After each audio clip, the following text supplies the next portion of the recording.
from the X Sports Network. This is X Sports Live, presented by Heine's Barbecue and Steakhouse.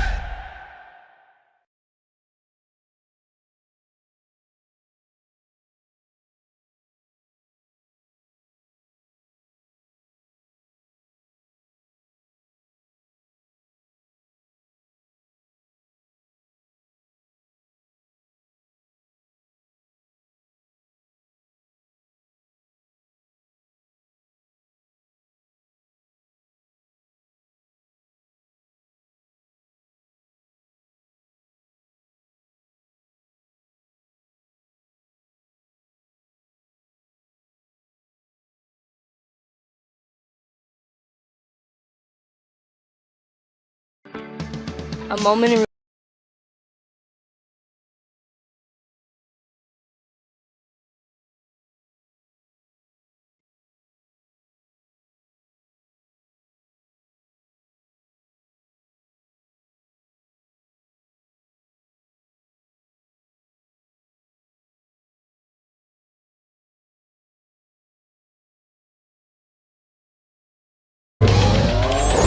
Going the distance with local sports. This is the X Sports Network.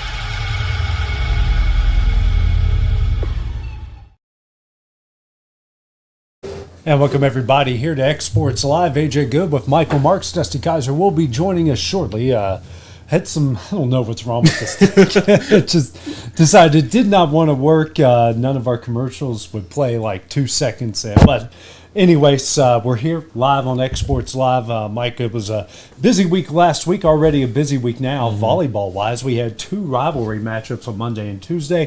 Summertown, 3-0 winners in both of those, and looking pretty impressive here.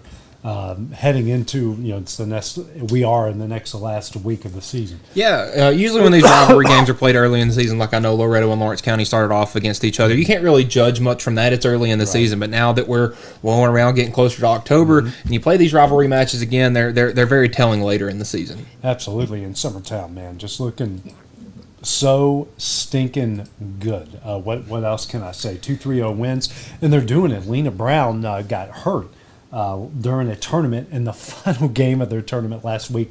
She's out for the year, and they were working with a new rotation. Some girls are getting some playing time, more playing time than what they expected, but judging by these two games, you couldn't really tell that this team really missed a beat. Yeah, no, I mean, they came out red hot on Monday night against Lawrence County, got that 3-0 sweep, and, after I watched that, I was kind of, how are they going to respond the next day? They had to travel for both of these games, and they came into Loretto, and it was a little, all three sets were pretty close, but, I mean, they came in there and handled business just like a Summertown volleyball team you would expect would do. Yeah, I mean, we're going into, we're already halfway through the final week of the regular season. I think all three of our teams have games tomorrow, and we've got a Alabama and a Lawrence County football game, so it's a very heavy slate coming up here tomorrow. But, when you look at the state of the three teams, Summertown's looking like a state tournament level team. Loretto's still figuring things out. Lawrence County is young. That they're kind of, you never really know what you're going to get game in and game out. They can beat anybody on their schedule. They can certainly lose to anyone on their schedule as well. Yeah, I mean that we've seen that from Lawrence County. They've been very up and down this year, but I think with them being so young, it makes them very dangerous when it comes to postseason time, because all you have to do is get hot at the right time, and you're hard to beat. For Loretto, they're young, and they've had to battle a lot of adversity this year. It's just been a lot for them, and coming off such a good season last year, you knew it was going to be tough to try to replicate that this year, and so far it's just not been their year. Yeah, and you can certainly figure some things out here in the next couple weeks, which is the good news from them. One of the things they can figure out, Mike, when you look at it district-wise, they're going to get Lewis County again, probably their best competition within that district to get into the region. They've had a lot of success against that region, so is Summertown. So just because, they might have a losing record, it might not be the team that you were expecting, goals are still in front of them, and the goals are still attainable at this point. Oh yeah, I'm going to say everything's still in front of them. That's what I love about volleyball. Once tournament play starts, everything changes, and maybe that past success could kind of lead them past some of these teams. They have good history against Lewis County, against some of these other teams in their district, and like you said, even when they move on to region play, they have looked very good against these teams recently. So maybe that could help contribute into a good postseason run. It's still up in the air. Anything can happen here in 2 weeks when they start playing those postseason games. Move on to high school football to a team that's going to be playing tomorrow night. Lawrence County suffered their first loss of the year. They're trying for their first 5-0 start since, and I've been corrected on this because I just didn't. I literally looked through every year except for this one because I saw their overall record and thought to myself, there's no way that they won 4 in a row or 5 in a row. Well, they did in 1967. Okay. It's the last time that they went 5 in a row, and they what a great start. They get the pump block, score 6 plays later, and you're thinking, okay. This is exactly what they needed, but Columbia had a lot of success running the ball. Their defense got some stops. They really forced Lawrence County to move the ball kind of inch by inch by inch. The Wildcats did rush for over 200 yards. They did put 22 points on the board, scoring in the first drives of the first and second half. And a lot of positives to come out, but certainly a lot of lessons that can be learned from that game. Yeah, it hurts to get this far in the season and take your first loss, but maybe getting punched in the mouth is what you need week 1 of region play because that tells you what you're going to get down the road. And while the outcome may not have been what Lawrence County wanted, I think it was a great building block to lead them into this week. Yeah, and especially Tullahoma coming to town, we know what they are, but the Wildcats have had success against them the last couple of years. Here a year ago, they were leading until late into the third quarter. They really dominated the first half. They've had success against them right over here in this building. Short week. Maybe hopefully a short memory, and they can move on and have a little bit better success. And plus, we don't know what kind of Tullahoma team is running in here. We know that they're always going to be good. They're always going to be solid. And this is just never going to be easy. It doesn't matter how down or how good they are. Yeah, and like you say, win, lose, or draw with this game. One, it's it's a short week, so you got a bye week following that up. So you have a lot of time to kind of recalibrate to get ready for the back half of the schedule. But another big one tomorrow night. And it's at home too, so it's just going to be a big crowd for that one. Region game, which is huge here for Lawrence County. You don't want to drop the first 2. You only got 2 more left. It is one of those win one and you get in. You'd like to take care of that one in the early part of the year to kind of maybe not necessarily give you a breather because you just never know. Teams can beat any team at any certain day. Also, shout out to Demetrius Silva. We hope he's doing okay. He was injured at the end of the game. They called it with under 3 minutes left to play last week. He's doing okay from what I know. Obviously, probably won't be playing tomorrow night. So we hope the best for him. Thankfully, it's not super serious. It was serious at the time. His condition has got much better. So big shout out to him. Let's go to your game that you had last Friday night, Mike. What a great win for Loretta. 7-7 at the half.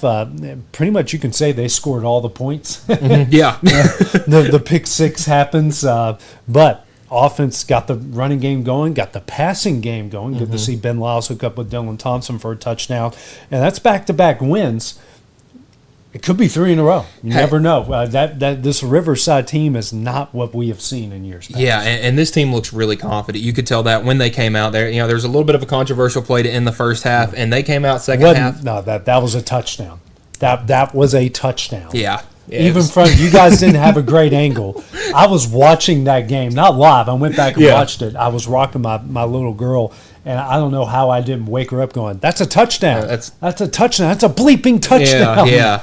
I would say I had the same feelings, but obviously, sometimes it takes more than 9 seconds to spot a ball. But, no, it's neither here nor there. It was a great game. They came out in the second half, and they kind of found a new piece of their offense. Eli Chapman got a lot of snaps at running back and had well over 100 yards, had a really good game there. And maybe they found that extra piece that you want to find middle of the season to help you get through the latter part. Depth of running back. That's never really been the issue with him. With them, it's depth at some of the other positions. But you look at this Decatur Riverside team, okay, you took out Scotts Hill. You beat them. you're not in a bad spot No. when it comes to postseason wise, and your team is gaining confidence, and especially if you can go there and win. That's huge. Yeah, and it hurts for Loretto and Summertown. They're in a region of 7 teams, so Right. you actually have to Right. win 3 or 4 games to try to give yourself a shot here. But again, it's high school football. Records don't tell you everything, so it's going to be a battle out here Friday night.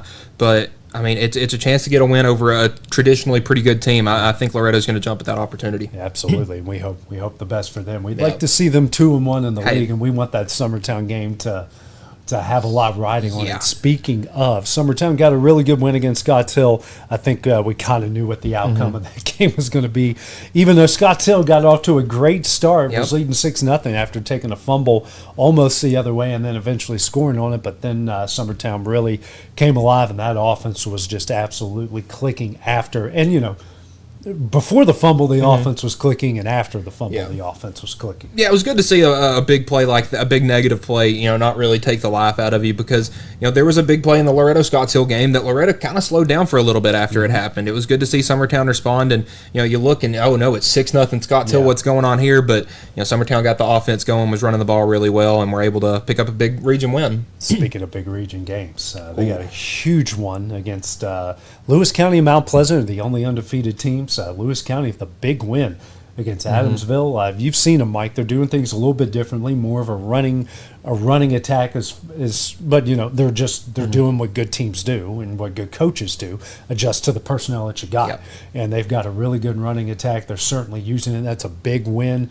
Summertown's got to go there, but they've had success there over the last couple of years. So, this is a big game for them Yes. in a lot of ways. Yeah, and Lewis County, they're very versatile. Despite running the ball, they run a lot of jet sweeps. They got a bunch of fast guys on the outside, but they also have some big bruising backs that they'll run at you too. So it's really, they kind of soften you up with the little guys and then let the big guy run right down the middle. But I think it's a big opportunity for Summertown because obviously, they proved they could hold their own against Mount Pleasant, the only other undefeated team in this region. If they can hold their own against Lewis County, then maybe start looking ahead to the, I don't want to say look ahead, but, this Summertown team could be pretty dangerous when you looked at postseason time. Absolutely. To some of the other teams that we got, Mike, Wayne County got a huge win at undefeated Hollow Rock last week. Goal line stand there at the end to pull it out. They got another region game against McEwen, who's going to come in at 2-1. So they're 0-1 within a very tough region. However, you can go to 2-0 here. You're kind of after a tough start where you probably they're probably thinking they probably should have won at Summertown. There's a couple other ones they probably think they should have played better, but you go to 2-0 in the league to start things off. Things are feeling a little bit better at that point. Yeah, and this McEwen team has only played 3 games so far. I think they were part of the people that had their game rained out that week, and also they had a bye week in there. And, their only loss is to Waverly. So, Right. And Waverly's really good this year. So I think this is a good opportunity for Wayne County, build off of last week's big win, try to get 2 in a row, and set you up really well for your region play the rest of the way down the road. Staying within the county, Collinwood, speaking of Hollow Rock Brewston, they got them next. They've actually played them a lot over the last couple of years, and they've really had their number. Hollow Rock was looking pretty good until they played Wayne County. Yep. Now they're going to get another kind of big physical team to play them. I don't know if that's home or away. It looks like it's at home. It's at home. So you were just there. It's never an easy place to play No. going down. I don't know what the name of the place is. I just call it the Big Bowl because of the way the stadium's situated. I love it though. It's great. I love going there. Pat Brewer Stadium, I was Pat about to Brewer say. Stadium, Someone yeah. said it and I wrote it down. to the Brew. Yeah. Going to the Brew, and that's they haven't had success against Collinwood at home. They haven't had success against them on the road. This could be a good chance for. I mean, that's back-to-back tough losses for Collinwood. You beat Scotts Hill, you lose by 1 at home to Franklin Christian, and then you're in that game. Your defense is holding up well against Loretto before things kind of fell apart there in the fourth quarter. Yeah, but again, I think this is set up really well for them because obviously, you don't want to take that first loss in the middle of the season because that can really deflate things. And for Brewston to take such a devastating loss at home in overtime to Wayne County on a goal line stand, I think that gives Collinwood a lot of confidence to go in and try to do the same thing. Other team within our region, Richland, got Eagleville coming up at home. That is a big game. They're sitting there, 0-1 within the region. They're lone loss on the road to Huntland, which frankly nobody wins in Huntland. I don't No. care how good your team is. Nobody wins there. Eagleville sitting at 1-0 within the region. They knocked off Cornersville. I think Cornersville lost their star players during that game or before that game, so that's probably why the score shows what it is. So this is a big one for the Raiders. They're already 0-1. You don't want to go to an 0-2 hole and in as good of a region as they're in. Yeah, Richland's really been up and down this year. You know, we've seen them beat 3 and 4A teams, lose to other 1A teams, but you know it's region play. This is the games that really matter. And right now they're 0-1 in region play. They took that loss to Huntland, but they got three straight home games, 2 of them region games. I think it's a good time to get them right back on the right track. In their last game, you know, it was their most dominant performance of the season. So build off of that, and you know the sky's the limit for this Richland team. All right. Well, Mike, coming up next, we're going to talk some college football that happened last week. We're going to move forward into this week when we return here on X Sports Live, brought to you by CMB Linen. Maybe not. I don't know what is going on here.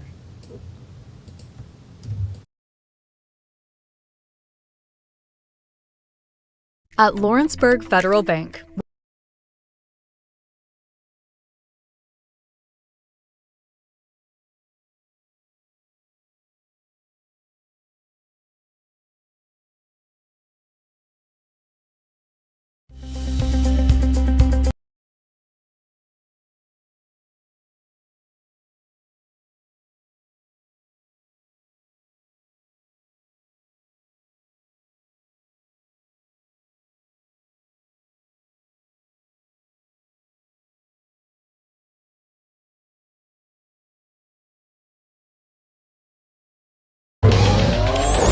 Going the distance with local sports.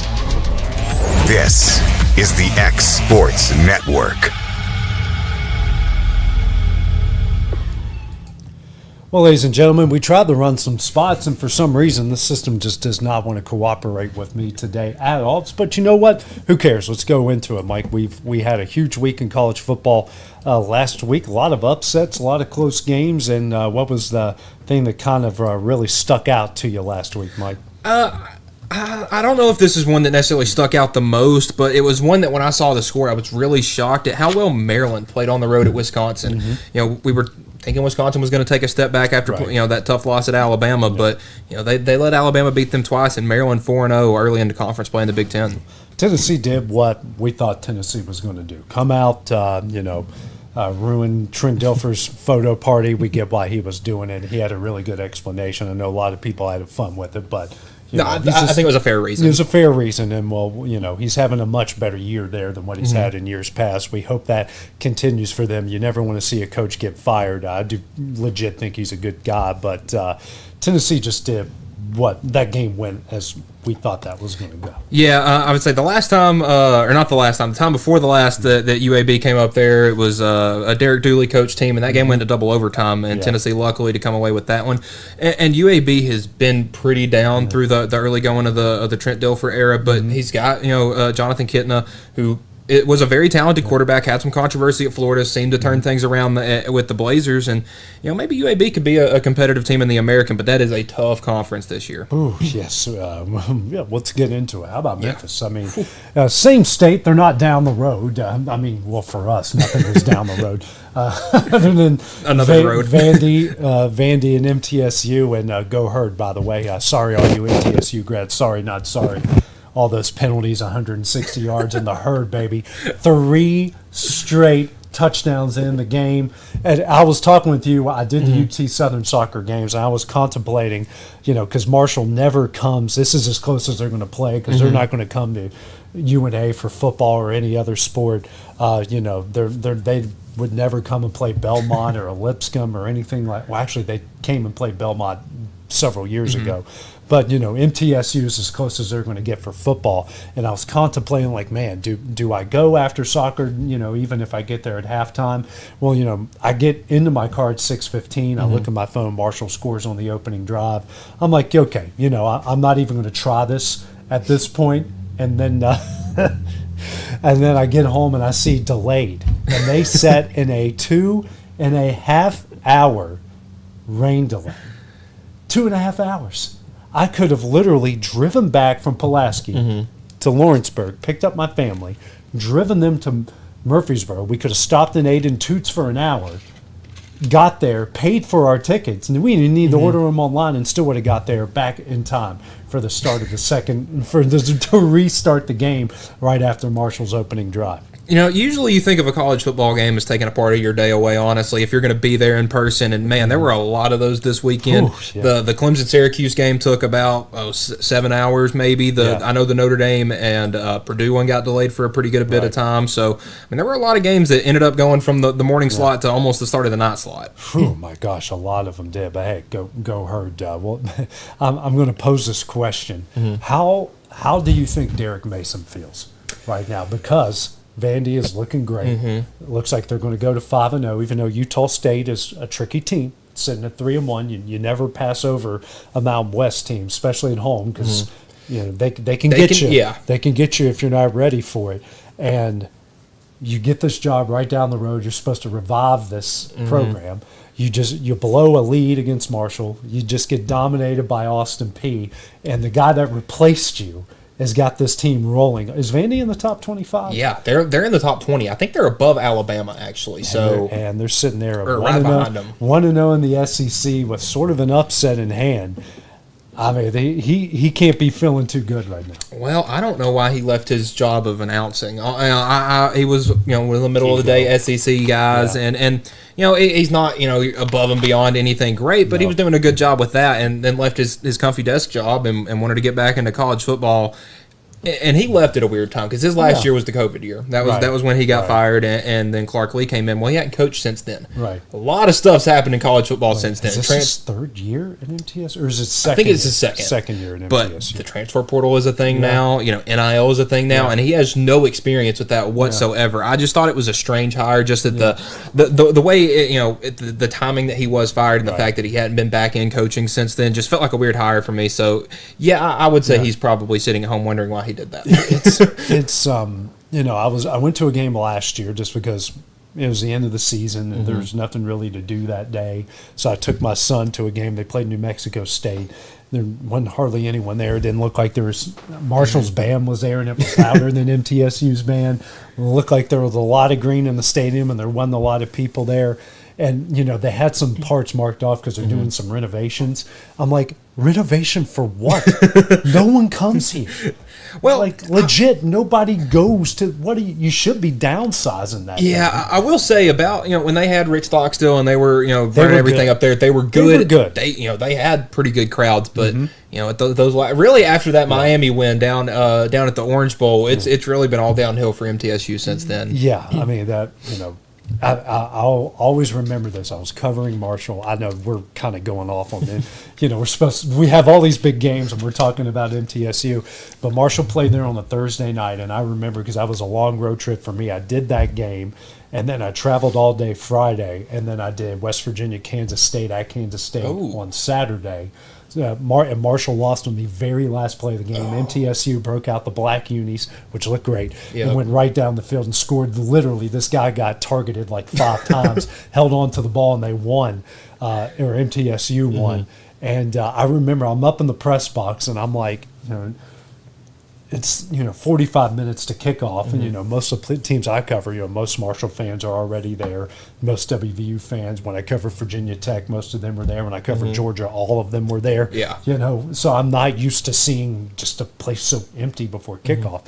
And I remember, I don't know if it was the assistant SID or just a member of that staff, like, man, where is everybody? Because, I wasn't there was new to Conference USA at the time. And he's like, well, there's a big game going down the road here, big Thursday night game. And now that I know, I'm like, dude, no, you might have gained like 15 extra fans if there wasn't for that high school game. But this is pretty much the norm. Okay, enough MTSU talk. That we got all of our MTSU talk for the season out right then and there. Anyways, let's go to the college football slate for this week. For Friday, Florida State at Virginia, TCU at Arizona State. That is a great slate of games to open up on Friday night. I feel like TCU haven't played a single game on Saturday. I mean, they did last week, but they had the Monday. Yeah, they had the Memorial or the Labor Day game. Now they're playing on Fridays. Gotta love the Big 12 scheduling, but I think it's a really cool game because I think we really saw them kind of introduce themselves. I think SMU is still a formidable opponent. Yeah. And Josh Hoover came out, and that dude's slinging it. And Sonny Docks has got his guys going again.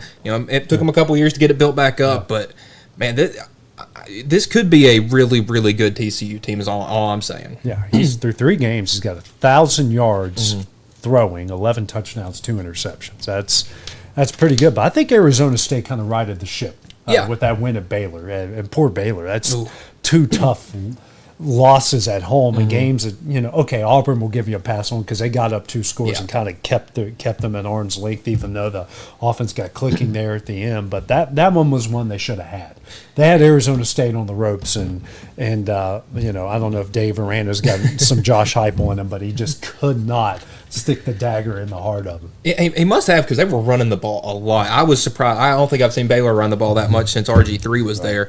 But I'm kind of happy for Kenny Dillingham and Arizona State because they took that tough loss at Mississippi State, and after that, really everybody counted them out because Mississippi State is kind of the bottom feeder in the SEC and has been for the past couple of years. But they again they rode the ship. They were able to pull it out at the end. And now they're 3-1 with a potential a huge ranked game coming in tomorrow night. Yeah, top 10 or.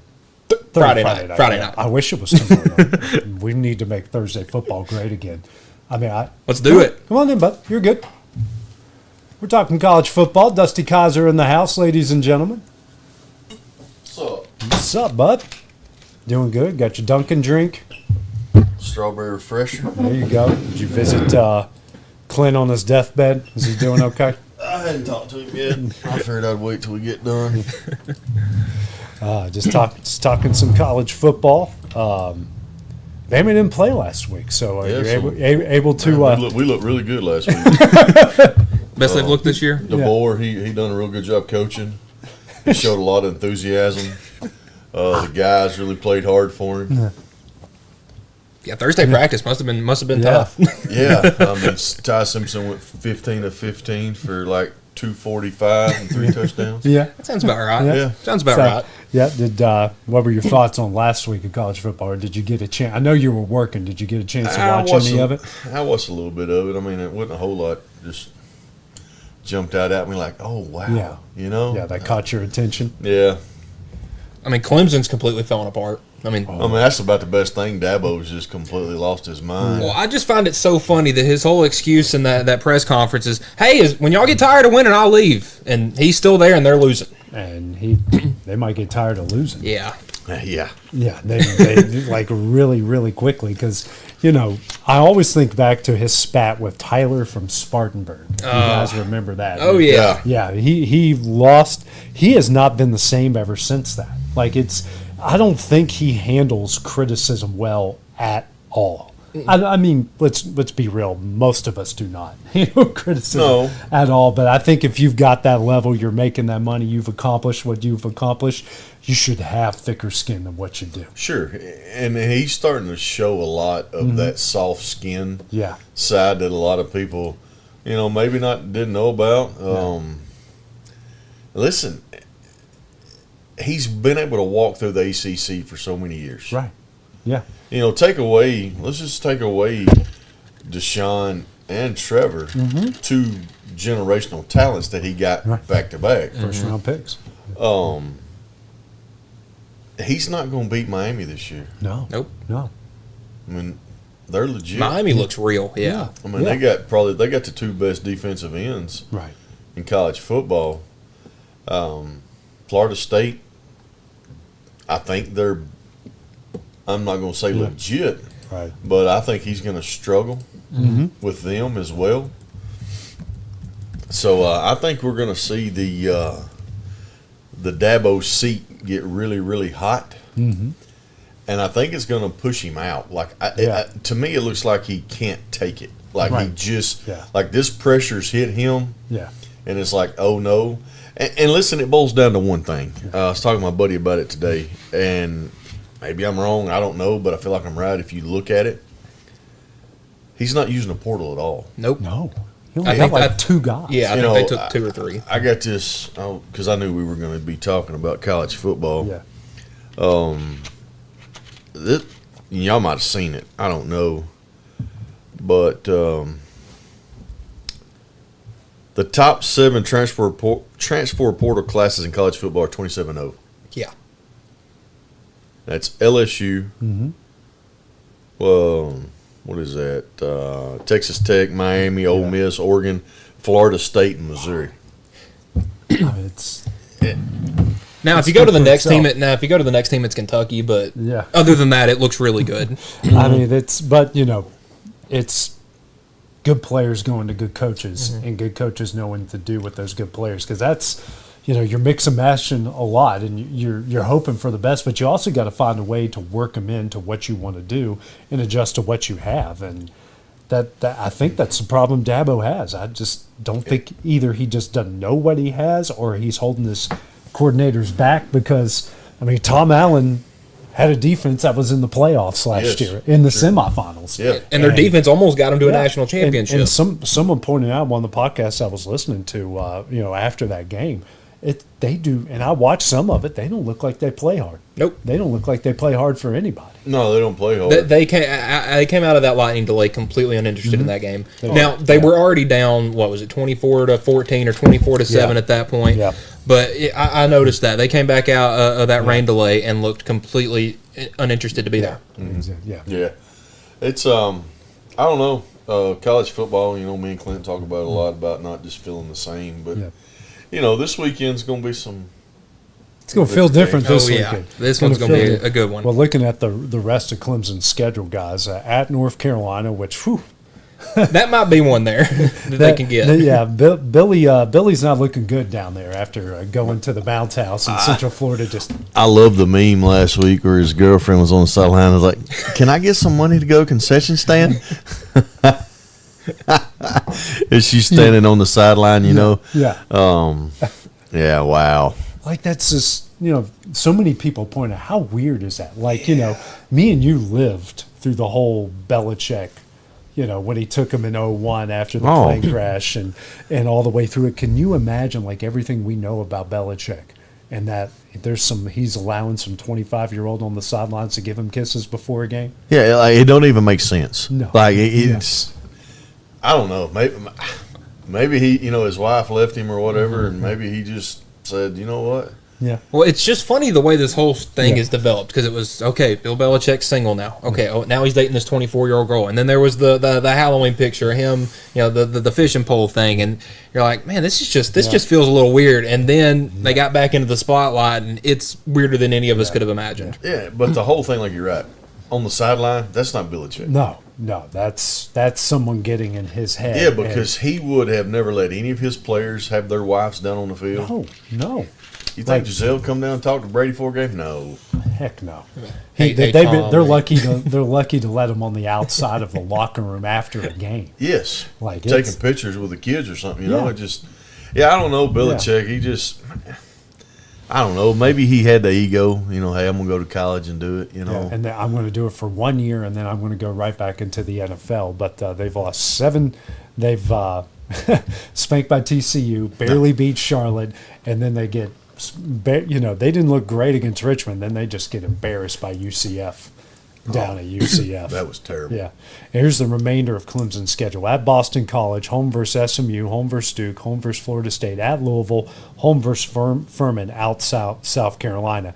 Outside of Furman, is there any guaranteed win on that schedule? Maybe Boston College. Yeah, I was going to say maybe that one, but that's not a guaranteed. Mm-mm. Because like you said, the further this goes, the more he loses his players. Right. You don't know what you're going to get. Yeah.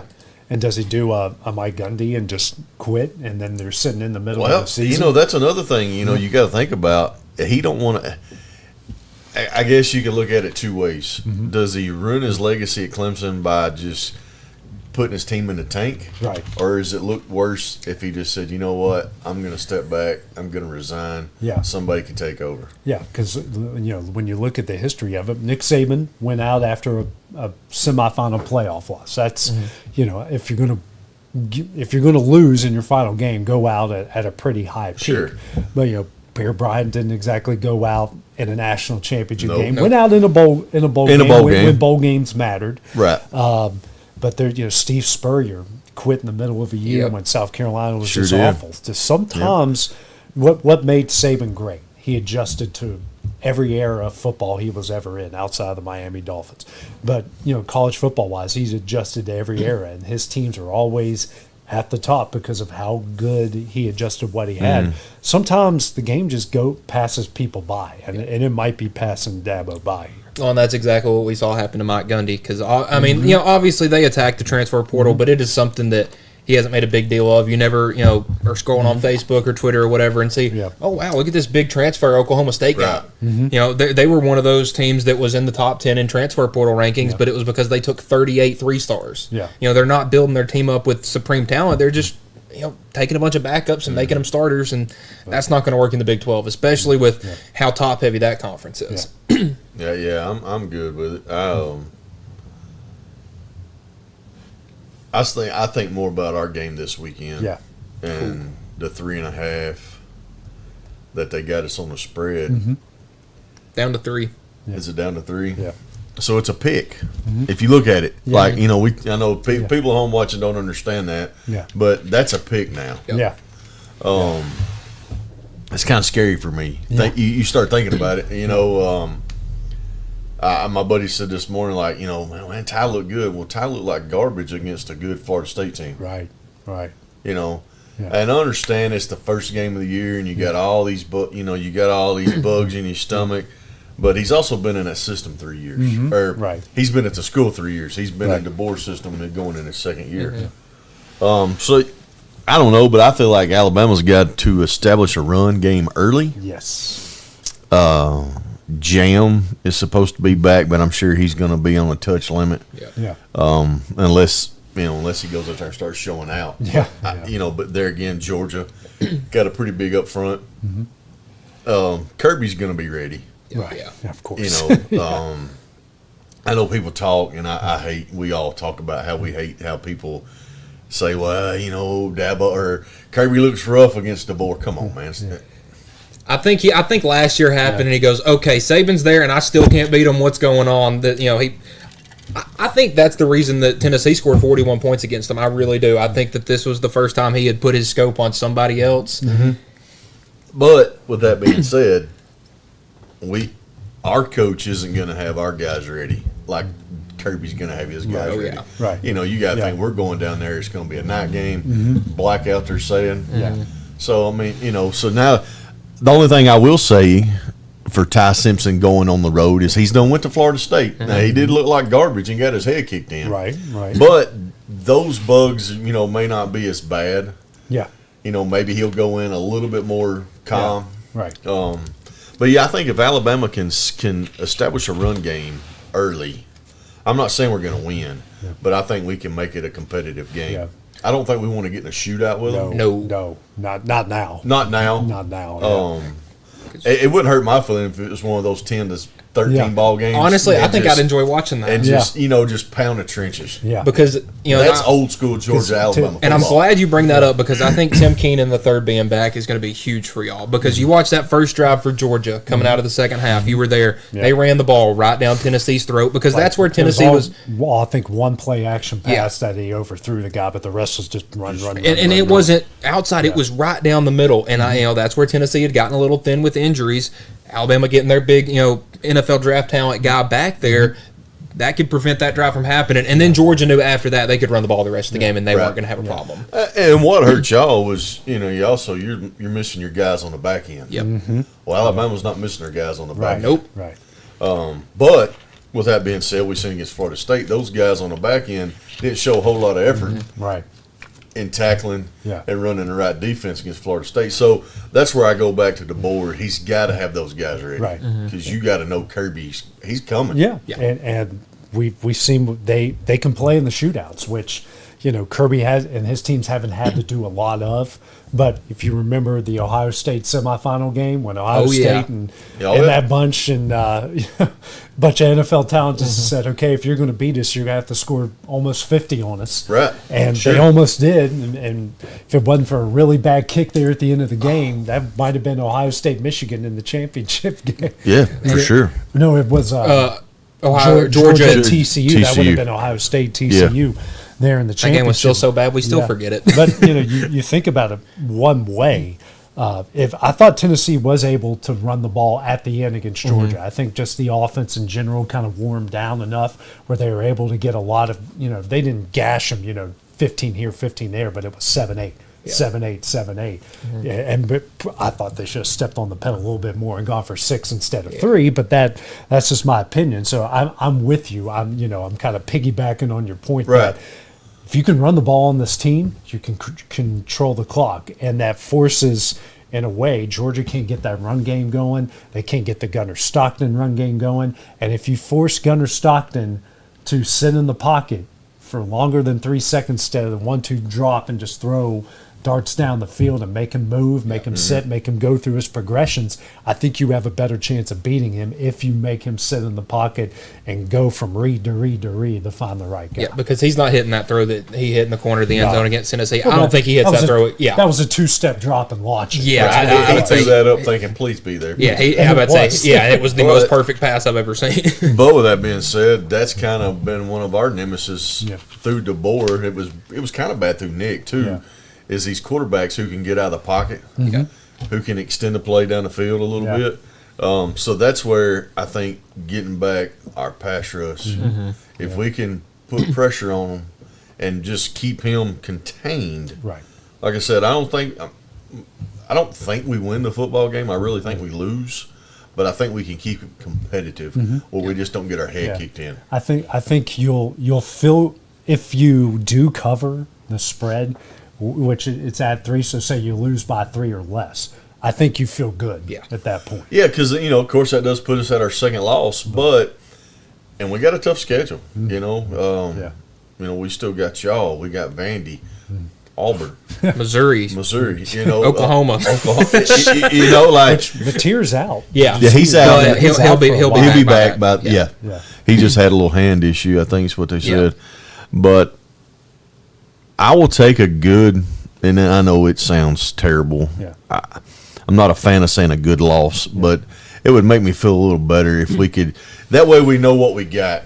I feel like if we can just play with Georgia, then that means the third week in October, I think we can play with y'all at home and possibly get a win at home using that to our advantage. And see, that was the thing, for us this year. Obviously I'm not happy that we lost, but I'm okay with it in the fact that we looked a lot better against them than we have in years past. And if they're the top dog in the SEC and we were that close, what does that put us at? Well, in a lot of ways, we should have won that game. Yeah, 100%. Should have won that game. I mean, this should be 2-1 Bama against 2-1 Georgia. Yeah, in a lot of ways. But I think a lot back to it. I don't think Bama really knew what they were getting into week 1 with Florida State. Now that's not an excuse. No, should have played better than what they did, but I don't think they expected that. I think Mike Norvell was the only person that saw the outcome beforehand. Or Gus Malzahn on top of it, too. I think he knew what they had. The other big game going down the same exact time as Georgia and Bama, Oregon-Penn State, the whiteout there at Beaver Stadium. And neither team really been tested up to this point. I don't think, Penn State's, they played the Indiana. We just play whoever we can beat by 50, look good, and stay in the top 5 in the season. But Oregon's played a couple power opponents. They played Oklahoma State, Oregon State, and Northwestern. Now, now you look at those teams, but Marshall could beat those teams right now. Probably, most teams could beat those teams. I think you'll see a James Franklin moment.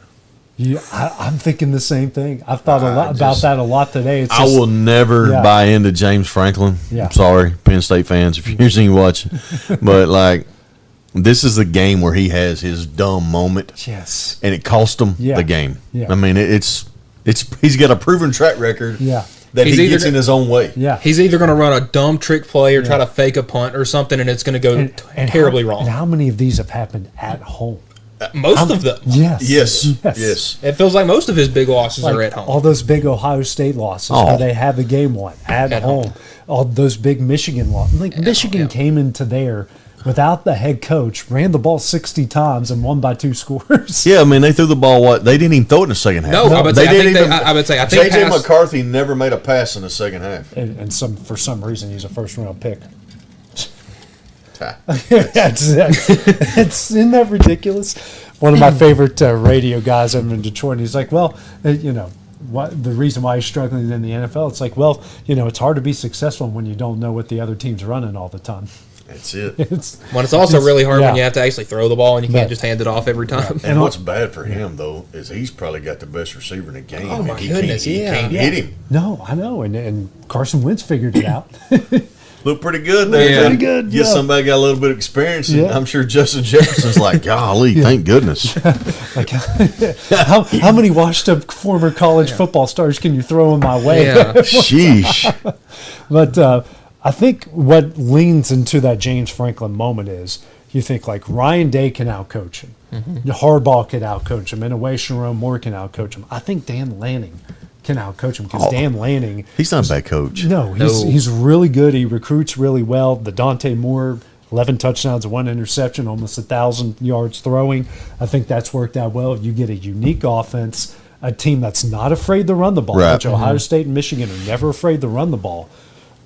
This feels like a James Franklin moment game. I'm It's going to telling be you, I 20, think 28-24, and he's going to do some he's going to go for it on 4th and 2 from the Ducks' 28-yard line. They're just going to run a simple handoff up the middle for a 2-yard loss, and everyone's going to be going, what was that? Oh, yeah. Yeah. I would say they'll do like a shotgun handoff or something. Yeah. Or like a delayed draw. Or Yeah. I can see it. Or Yeah. I can see him doing like a flea flicker trying to hit somebody deep down the side Yeah. on 4th and 2. Come on. But And listen, Oregon's defense is completely ready for it. Their safeties back up, drop, and everything. yeah, I mean, Dan Lanning's going to have those guys ready for James I mean, Franklin. he literally, like last year when Dan Lanning had his big game against Ohio State in the regular season, Yeah. he forced a rule change within the week Yep. Yeah. because of the way he won the game there at the Thinking end. I mean, ahead. he is Yeah. literally outsmarting the NCAA. That's Right. You're dead on, Dusty. I think there should be on a betting spread. Like they should have the schedule. Just What's the James Franklin moment And game? give you a pick, and give odds on it, Yeah. Illinois plus 180, Yeah.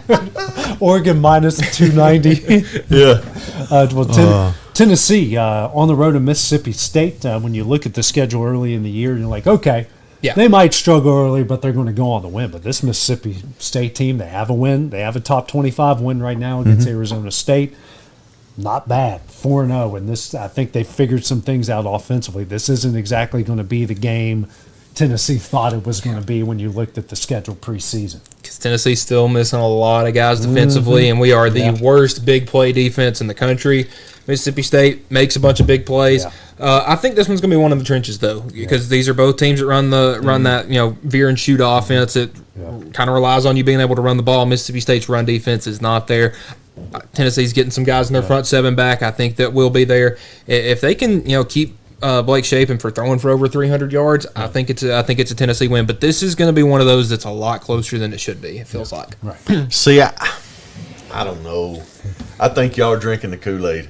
The Mississippi State Kool-Aid? Yeah, I think you are. You think this is a butt whooping? I think Mississippi State's finna take one on the chin. Yeah. And that's coming from a Bama fan. Yeah. Well, they're doing they're pulling out all the stops. They are doing everything They're right. doing They all are white people- uniforms, white out in the crowd. They're doing a whiteout? Yeah. Apparently, So so that's Tennessee. the last thing I seen. Yeah. Yeah, I just think that Heupel, y'all are making it sound like it's a big game on the road. Yeah. So this isn't Heupel's game. Right. But I think he's going to have himself ready. Yeah. Aguilar, hey, he's a big time quarterback. He's good. He's playing the part. I don't think Heupel should recruit a high school quarterback ever again. ever again. He should just say Portal every year. Yep. It's worked when we've done it. Make sure he's 25. And, Yes. Halfway got some gray hair, and let's play football. Thought about quitting at one point. Yeah. But no, I think Tennessee goes down there and puts one on them. I'd like to see it. I'd like to see our defense actually look good for once. I mean, because they even gave up, I think, 17 to ETSU. I'd like to see them really, actually look like a Tennessee defense has the past couple I years. think Tennessee fans just need a convincing SEC win. Yes, on the I road. haven't had that in a I while. would say, Right. give me a 20-point win on the road, and man, I'll be happy. Hey, the that's rest what of the I'm year. thinking. Just to give me a little bit of confidence about DeBoer. Yeah. If we could go to Georgia and put one on Kirby, Yeah. it's not going to happen. But it's wishful thinking. Yeah. Hey, If you force Gunnar Stockton to be a quarterback, I think y'all might Well, have that's a the better thing. chance. If our defense can keep him in the middle and let one of our guys tee off on him a couple times, They'll get up slower. Tennessee got to him. Yeah. Oh, Tennessee was Got to him. rattling him. Yeah. Yeah, they got to him. Here's some other games in the SEC. I must win for either Notre Dame and Arkansas. Must win for Notre Dame just to stay alive. Must win for Sam Pittman to keep his job. Well, yeah, How but I'm like, feeling. how is Notre Dame still getting talked about, and they got 2 losses? I think I still think. Listen, they're Losing- 22 in the AP yeah. poll right now. I don't think there's 25 teams better than them in the country right now. I don't. Okay, you're right. You're That- right. that is But my- I that think- is my defense of Well, I don't want to get into it because that's going to be a whole nother talk Yeah. for college football. Right. Like when we start getting closer, because you know how I feel about the 16 teams. There ain't 16. No. right. There's 5. Yeah. Maybe 6 at the Yeah. most. And you'd be lucky to get upset, which last year we got no upset. I don't- We got close in a couple. You got close, but I don't think I we'll think see. every home team won, and then you go on, and I think every single team that had to sit in the bye lost. Right. That's true. That is true. Because Texas won, Notre Dame won. Who else played? Ohio State. Ohio State. State. Oh yeah, that's the one I forgot. Ohio State won, and then Penn State. Penn State. That's Yeah. right. Wow. And then Penn Okay. State beat Boise. Notre Dame beat Georgia. Texas beat. Texas beat Arizona State. Arizona State should have won. And then Ohio State beat Oregon. Ohio Yeah. State was the upset. They were- but yeah. Ohio State over Oregon, is that really an That's upset? not an upset. No. No, and the reason why I say it was because they just walked through everything. Yeah. Right, right. You know. But I think the reason why name recognition, it is what it is, and your they two got a great losses. coach. Yeah, your 2 losses are to by 1 score to 2 really good It's teams. combined 4 Yeah, points. Right. Yeah, But they're losses. Yeah. exactly. And that's the thing, that's the thing I see a lot of, listen to a lot on some podcasts, and when you get on Bleacher Report and you start listening to some of these guys break it down, Yeah. that's one of the things is like, Yeah. it's still 2 losses. Yeah. They're not in a conference. So they get, and I get it, and they do play. I mean, if we looked at their schedule, I mean, it would probably surprise us Right. to see maybe it is a little tougher, Yeah, or is it not? I mean, you got at Arkansas, they got Boise. I don't know how. I mean, Boise is iffy. They got NC State, who's all right. USC looks good. Navy's not as Boston good. College. Pitt's all right. BC's all right. Syracuse is good. which Syracuse team shows up though? If I they think- get the one, Yeah. the one that just kicked Dabo in the teeth. Yeah, and their quarterback out though. Yeah. Angeli tore his Did he? Achilles. Yeah. Yeah. But I knew he listen, went down. Ricky Collins is a former backup at LSU, so it's not like they have a nobody there. He's almost a nobody. That's the surprising team Yeah. right there. It's that they're almost like Tennessee with transfer portal quarterbacks. We're gonna get you, and you're gonna throw for 4,000 They- yards, and we're gonna win 9 games. They are Yep. what they are. What they are. They're going to be who they are. You just got to pray that you can slow them down Yep. at Yeah. that point. That might be what Syracuse is. I've never thought I'd ever say that. When Yeah. we were growing up, Syracuse is one of the programs. Yeah, Donovan it would- McNabb. yes, but then it like I don't know, probably in my early teenage years. Yeah. it went to they were just a basketball school. Right. Yeah. Kind of how we feel about North Carolina and Yeah. Duke. It was just a basketball I school. think it was after McNabb. They kind of had a Yeah. slide because I know West Virginia was beating them on a regular basis. A lot of schools in the Big East were beating them on a regular basis. So that would have been the mid '90s because McNabb was in the league in Yeah. what 98, 99. I would say I think Yeah, 98 was So- last year. Yeah. They had a couple good years under Doug Mazzone, Mazzone, however you say his Yeah. name, before he went to Jacksonville. Like a couple 10-win seasons, and then outside of last year, They ain't really. They haven't done much. yeah, I think Notre Dame's in a similar spot to Tennessee is. Their offense looks really good. Their defense looks terrible. If they can go on there, now there's going to be about 80 points scored in this game, would be my guess. And not kidding, because I mean Arkansas is going their to put quarterback is almost has. I think he's got over 1,400 total yards Yeah. of offense. Yeah, Arkansas's quarterback. Yeah. Oh yeah, he's top 10 in the. I would say he's second in passing in the conference, and then like 7th or 8th in rushing. So I mean he is Yeah, dominant. he's unreal. He just has nobody up really around him, and they don't have a And defense. their defense is terrible. I think we could see Marcus Freeman. I think he's a SEC coach. Yeah, I believe that. yeah, absolutely. I Yeah. think he is. And there will be a couple jobs that are. There's going to be some jobs come open, and I know mine. The buyout is just stupid. Yeah. Yeah. But I would. Hey, I'm not saying I wouldn't take him. But look at the jobs that could be open: Arkansas, Florida, Auburn, South Carolina, South maybe. Carolina. I mean, there's Yeah. 4 jobs easily in the SEC. Yeah. Easily. And he would be a great fit at all of them. I mean, you put him somewhere like Florida that can recruit, dude. That's nasty. Put him in Arkansas. That's the middle of the country, and they got the Walmart money. Yeah, and I mean- and being at Notre Dame, he's not afraid of pressure. No. No, that's one of the biggest college programs we'll ever see in our lifetime, guys. And that why I think Brian Kelly, even though we're not real fans of the guy, but he's been very consistently good at LSU. Not great, but he's been consistently good. Why? He handled Notre Dame pressure. Yeah. He took them to the playoffs a couple times. Yeah. He knows he's trying to do that at LSU, but that pressure, he's used to that when you're at a Notre Dame. And for Freeman to be so young and to do what he's already done at Notre Dame. Right. I mean, you imagine you get some, and I know Notre Dame's got the money too. Right. That's not the point. Yeah. But when you start talking about college football He's and not SEC, even 40. Marcus no, Freeman's 39. yeah, and you start talking about SEC football, Yeah. and you talk about a school like Florida that needs a coach that's got the money. Right. I mean, I understand Arkansas, but Florida's a little bigger than Arkansas Oh, yeah. when you start talking about college football. Yeah. Well, Florida's won a national championship in the last 20 years. Right. Yeah. So, And how funny is it? Florida and Clemson both had bye weeks this week. oh man, off we this got. They knew we were talking bad about them, so they gave us a week Yeah, off. they both do. Another big game, guys. It's in the afternoon. LSU at Ole Miss. I don't think I saw both of those 4-0 going into that. Maybe I should have. Where is that game at? It's at Ole Miss. Ole Miss.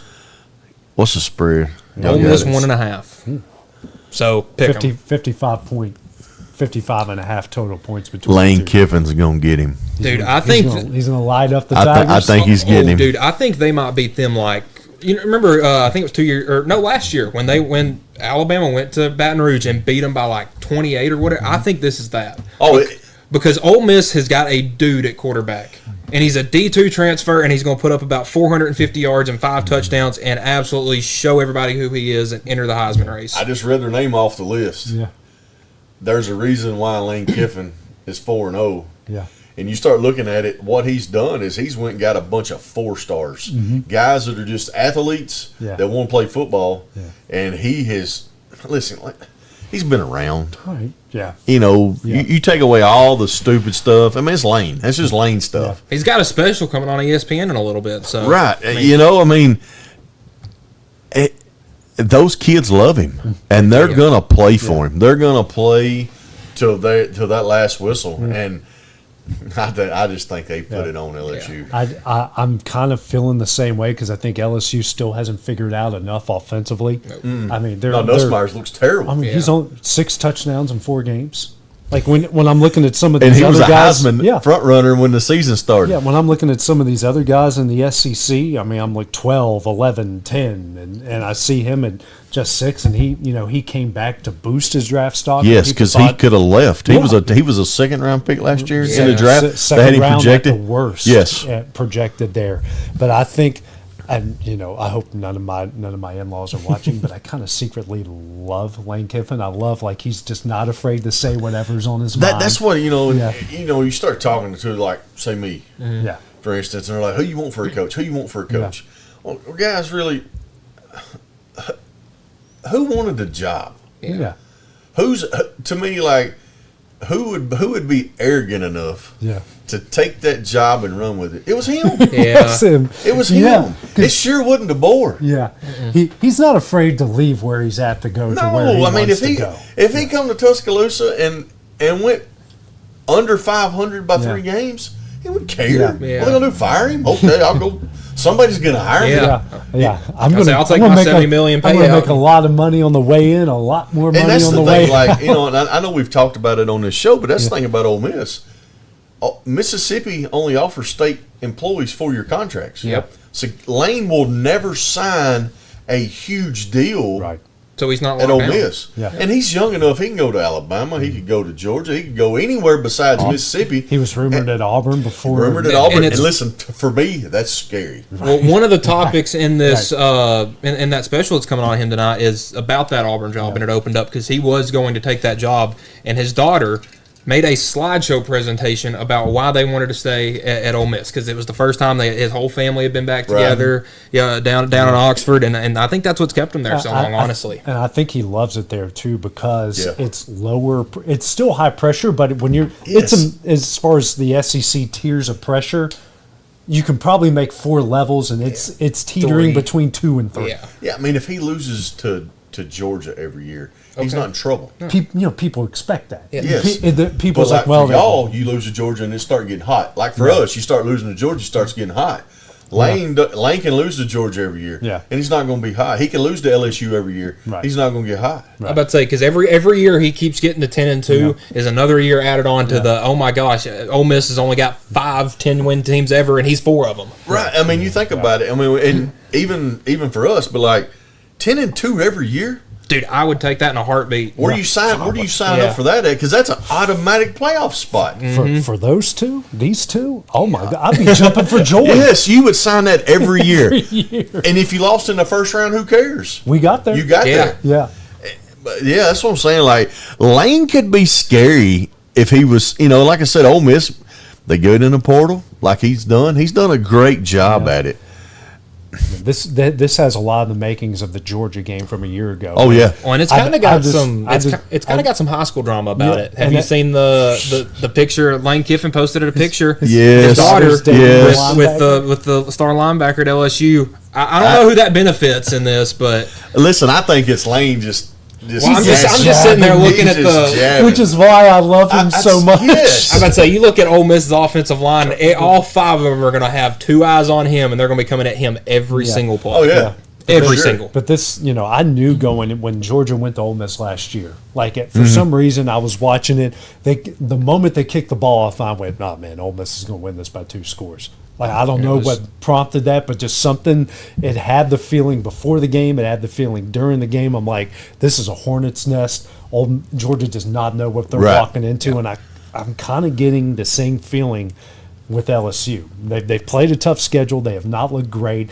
They've been very off and on. Offense has got a ton of questions. If they can't throw, I don't think they're going to run on LSU. Yeah. Nussmeier's going to have to make some plays. Yeah. He's going to have to extend it. He's going to have to hit.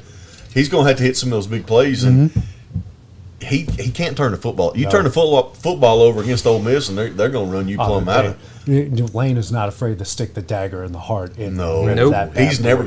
He's kind of like Saban in that point. Yeah, he's not going to just call the dogs off. Exactly. Other big one, guys. Same time, Auburn at A&M. Auburn close loss at Oklahoma. There's what a SEC officiating. Certainly, when the SEC officials are going to SEC official. That's what they did in that game, but they still had their chance. They took the lead late in that game and just let Oklahoma go right down the field on them right after that. A&M, they do have a win against Notre Dame, but UTEP was close with them. I'm trying to remember. I think it was Utah State was really close with them. They put up a lot of points, but they give up a lot of points at the same time. This game could be. Well, I don't know what the over and under is. 52.5. And 6.5 for A&M. That ain't enough over and under. No. I bet the game goes to 70. I wouldn't be surprised. It could go into the 80s. I mean, you think about it, 40-40. Yeah. So, I think this could be like a 55-41 kind of game. Sure. Because I think Auburn's going to put up points, but dude, I've watched Texas A&M all 3 games they've played this year, and looking at their schedule. Dude, they might win 10 games this year. Like, they might finally break through this year. They may do it. Because their schedule is really beneficial to them. They got to go to LSU, but other than that. Which LSU is going to beat? Yeah, I would say their 2 toughest games is at LSU and at Texas. And what do we know about those 2 teams? Very inconsistent. And I'm so tired of seeing all his numbers compared to his 2 uncles in their first 6 games or their first 4 games. Football was different back then. Well, Peyton and Eli were both 18-year-old freshmen. Peyton's first 6 games were against SEC teams in the mid-'90s when the SEC was tough. And then Eli had the same thing. 5 of his first 6 games were against SEC teams. And he played in the SEC West. Yeah, even though he almost single-handedly brought Ole Miss back in the Music City Bowl against West Virginia. If they had 10 more minutes, we would have lost 10 more minutes, y'all done. We were done. But, I've been so disappointed, and I'm just going to call it like I see it, man. People can chime in. I don't care. But for somebody to be in that system, like we talk about Ty Simpson staying at Alabama. Mm-hmm. Well, he ain't had DeBoer the whole time. Right. He's had Sarkisian the whole time he's been there. And for me, the writing on the wall about Arch Manning was last year. Yep. When Ewers goes down, he comes in and plays 3 games. Ewers comes back. If he was the guy, he would have gave him the keys to the car 100%. right then. He knew something. Because he played two full games? Yeah. But I knew as soon as I saw his stat line after the first one, it was against ULM, and he threw for 300-some-odd yards, 4 touchdowns, 2 picks against ULM. Now, you don't throw pick. I mean, What did Ty Simpson do against ULM this year? 1,000 yards? Feels like it. he was perfect. Yeah. Yeah. He didn't. I mean, he couldn't have thrown one in the grass if he wanted to. And ULM, I mean, I know you guys don't keep up with this. I do because they're in Marshall's conference. But the big thing right before the start of the season was the school's about to cut the football budget. Like they might go down to like FCS D2. Wow. Because their school's in such debt. Right. And where they point the finger at your biggest sport, Football. And if it's not winning, yeah. Right. Yeah, so they might have to cut down on that, which that makes every other UL. Is Texas off this week? yes. Yeah, they're off as well. The only other Missouri's got UMass 0-3. That's they're 43.5-point favorites. I'll probably cover that in the first half. Only other SEC game is Kentucky at South Carolina. Lenore Sellers, speaking of Nussmeier, has not looked good offensively, and I'm telling you, Kentucky goes into South Carolina. Beamer just might as well just pack your bags, drive straight to Plattsburgh, Virginia, and say, "I'll take it." Yeah. Well, here's the thing: when y'all say that, do y'all think like when you say that? Do you think what you're saying, as in we're gonna have Stoops versus Beamer, the 2 suckiest coaches in the SEC? They're worse. They're worse than Napier. Yeah. And I'd rather watch Billy Napier and Sam Pittman go head to head. That's hard to say. Yeah. Those guys would have a hard time coaching high school, like 6A Texas football. Right. Yeah. Oh, they wouldn't last the season. No. Well, and it's That's- funny, yeah. we talked about Dabo earlier. I think Dabo and Shane Beamer are the exact same person. They start losing, people start calling them out, and they both get really defensive. And their press conferences are just Awesome. wild. Dude, Awesome. Beamer, like Beamer's eyes, like he just looks like he's spazzing out. I'm like, dude, shut up, He man. drinks 400 milligrams of caffeine in the morning or something. Did you guys see the meme that it's like 2-10 Clemson against 2-10 South Carolina is going to be the 11 a.m. feature game on the Cartoon Network? Oh, yeah. Yeah. I don't know why this one isn't on the CW or something. But I think I brought it up. Yeah. I know I might have brought it up to you or brought it up to my brother-in-law or somebody. I was talking to. I'm like, how wild would it be that last game of the year, both teams are 5-6 fighting Oh, my Clemson and gosh. South Carolina just to get to a bowl Just game. that's I feel bad for anybody who has to sit through that. God. I just wouldn't Yeah. watch it. But Well, I'm talking about the people that might show up to the stadium. That's dumb. I would tailgate and just not go in. I would have more fun out in the parking lot, man. We could just eat. We could hang out. we would just hang out by the ticket takers. Yeah. Just to drink in our hand and go, Yeah. you all really going into that? Come over here and give me your ticket money Yeah. for a hot dog Yeah. and a hamburger, and you can chill with us.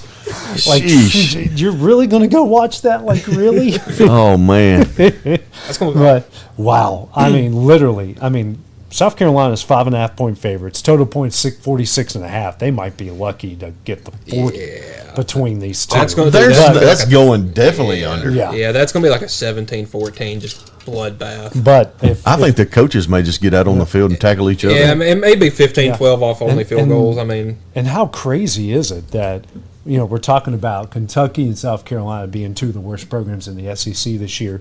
Vandy could go to 5-0 on Saturday. dude, they're scary, man. Guys, don't drink it. Don't drink It's it. just wild. I'm Listen, not trying to pump anything up. I'm just saying it's wild that they. It could is go to wild. 5-0. It's wild that they're 5-0. And hey, listen, there's a lot of Vandy fans right here in Lawrence County. Yeah. But a lot of black and gold's been Yeah. showing up lately. yes, a lot. I see it out. I was in Kroger the other day, and I seen a couple of guys, and I wanted to just kind of chuckle, but yeah, you drank it. Yeah. But listen, old boy's gonna get his head knocked in. You got to stop running your mouth. Yeah. Well, now listen, especially you if you keep get winning, you can run it, but somebody's gonna hit him. Yeah. Well, and the thing is next week they're heading down to T-Town to a team that could be pissed Yeah. off coming off a loss, remembering what happened in Nashville last year. I mean, Definitely gonna be pissed off at that loss. But what if we go? I mean, if we get beat bad this weekend? Yeah. I don't think. I mean, I hope DeBoer can get them pumped up enough to be pissed off. But if we could beat Georgia, I'm gonna just go ahead and call it a massacre. Yeah, because I mean, look at after Utah State, they've got Bama, LSU, Missouri, Texas, Auburn, Kentucky. Okay, that might be number 6, and then Tennessee at Tennessee. And you think about I know they beat us last year. They beat us at home. But you think about it in real college football, guys, they're not winning them games. No. I think they might sneak around and get Because they two of play them. y'all tough anyways. But y'all will throw the football. Well, that's the one. Aguilar, he'll have 500 yards up in there. Well, that's the thing. It's like I want Vanderbilt to be ranked when we play them, just so it's a good win for us. And that's how I feel about even now. And I know talking about my team, but I think Ty Simpson could throw for 500 yards against them. I do too. Their biggest test right now has been Virginia Tech, and they just fired their coach. Yes, And they blew that. They blew a 10-point halftime lead. Now, okay, yeah, you look great, but this isn't exactly, not a top tier SEC team. You're playing a bottom mid tier ACC team, and you're trailing by 10 at halftime. exactly. Yep. But I just find it crazy that we've got Kentucky, South Carolina, the Arkansas's down here, and Vandy's just happy to be in the middle. Oh yeah, Hey, we're 5-0, top 20, 5-0. Love us, guys. exactly. Yeah. Well, I remember all those years as a Tennessee fan. We'd get 5-0, and then Alabama would come to town. Yeah. Well, you don't have That's to worry about that. That's why. Alabama come to town. Y'all go ahead and light the cigars. Here's the other big games. 11 a.m. USC at Illinois. USC's looking pretty good. Illinois just whew. That's going to be like a 9 a.m. local time. Well, 9 I was a.m. fixing to say, West No, Coast time. it's at Illinois. Okay, so it's okay. 11 a.m. Okay. Well, that'd It's still at be 9 Illinois. o'clock mentally for Yeah. USC. So that Ohio State at Washington in the midday, both undefeated. What did you say? Washington's got Washington's, like I think it's 22 or 23 game home winning streak. And listen, I'm not saying they win the game, but that spread's what, 7.5. whoa, that was 13 or 14 the other Yeah, day. Okay, we got that down big time. yeah, dude, Wisconsin or Washington, they're legit. Yeah. Got Jed Fish. They got a legit quarterback. They got a really, really good running back too. Some good receivers around them. I don't think they win. I think that great home winning streak comes to an end. But I think they might put some people on notice. Yeah, or it might be that Ohio State road game. Went out west last year, lost to Oregon. Well, that's the thing. They're traveling 3 I times. say I'll never root for Ohio State, so that's what I'm picking. Is Ryan Day's going to go out there and lay an egg, and they're going to come back with a loss. Yeah, that I hope so. That'd be good for college football. Oh, that'd be amazing for college football. Bring that bunch back Because down to earth. nobody's giving anybody a chance Yeah. against them. They're done pretty much etching their name in the trophy. Pretty much. Indiana at Iowa. Indiana after that big game. Iowa, both of them sitting at 1-0 in the Big Ten. We know how good Iowa's defense is. Their offense, hey, they scored over 30 points in the game. I think it they're- was Rutgers, but they scored over 30 Dude, points. I in the think game. I think they might be averaging over 30 points a game. I'm not saying Iowa is going to come out and shock the world, but They only as of put- right now, they're averaging 33 points per game. when their lowest point was the Iowa State game. Yeah. And, The only they real scored team they 13, actually- yeah. 13 points in that Yeah. game. So, that Arizona and Iowa State nightcap game of 2 undefeated Big 12 teams, but I think Iowa State's looked pretty good. They've been tested pretty good there, so that they've got a pretty good chance there. And other than that, BYU Colorado's the only other matchup featuring a ranked opponent. This is just one of those, man, just hang out at the couch and watch football all day. You've lit every slate, the afternoon, the mid-afternoon, the night game slate, all of them have something worth watching on Saturday. You got good ones in all the slots. Yeah. I mean, it's really good top to Yeah, bottom. absolutely. Well, guys, because the commercials aren't working for some reason in this thing, we're just going to go over to the NFL, and obviously, Titans are what the Titans are. Football. Football. They And, suck. hey, at least your coach is given over play calling duties. We'll see how long that lasts. Listen, Well, it couldn't get much worse. Yeah. So all I can think about is the first 5 minutes of the movie Major League, and the grounds crew, and then the Asian construction workers. Yeah. That's how I think about the Titans. Yeah. You're just not saying what they say. I'm just not saying it. Yeah, right. I would hope Right. most people listening, if there's anybody listening to us, they've seen the movie Major League. The Titans are terrible. Yes. I mean, what is he thinking? So they just need to do a closer Rick Vaughn thing, have some quarterback come out in the fourth quarter all psycho like, and just see what they can do with it. Like that, the end, his play calling at the end of the first half was just, I mean, it's baffling. Like how are you trying to get fired? Like, Yeah, like there's no rhyme or reason to it. I mean, like we all talk about teams in general, our teams, your opposing teams that you hate, but like that's not even a good product on the field. Mm-hmm. You know what I mean? Like that's just Right. terrible product to even watch. I would hate to know, and there's people going to trash me, but I would hate to know that I lived in Lawrenceburg, Tennessee as a season ticket holder, and I traveled to Nashville in that godforsaken traffic every Sunday to root on that team. yeah. And we've got season ticket holders Yeah. in this town. I've talked to. I talked to a bunch of them, and I'm Yeah, like, they're are not you happy." kidding me? I mean, like, I think it would do justice if the fans didn't even come to the game. Right. Maybe just the opposing team's fans. Yeah, and then you. And just see what happens. I mean, it is bad. I mean, they're almost like the Oakland A's in baseball. It's their ownership doesn't care how bad it gets. Nope. As long as they keep selling tickets, they're just going to keep putting a poor product on the field. And they're going to Houston this week. Well, they're not looking so hot, but No, God, I mean that's Somebody's going to get a win. someone's going to get a win. I don't know who. They should just call it a tie. and go Houston's 7.5-point favorites. The over/under total points. I think it's the lowest of the week. Let me check real quick. Yeah, the lowest of all the games. It's sitting at 38.5 total points. Is the over? I say it goes under I do too. because I don't think Tennessee can score. No. home.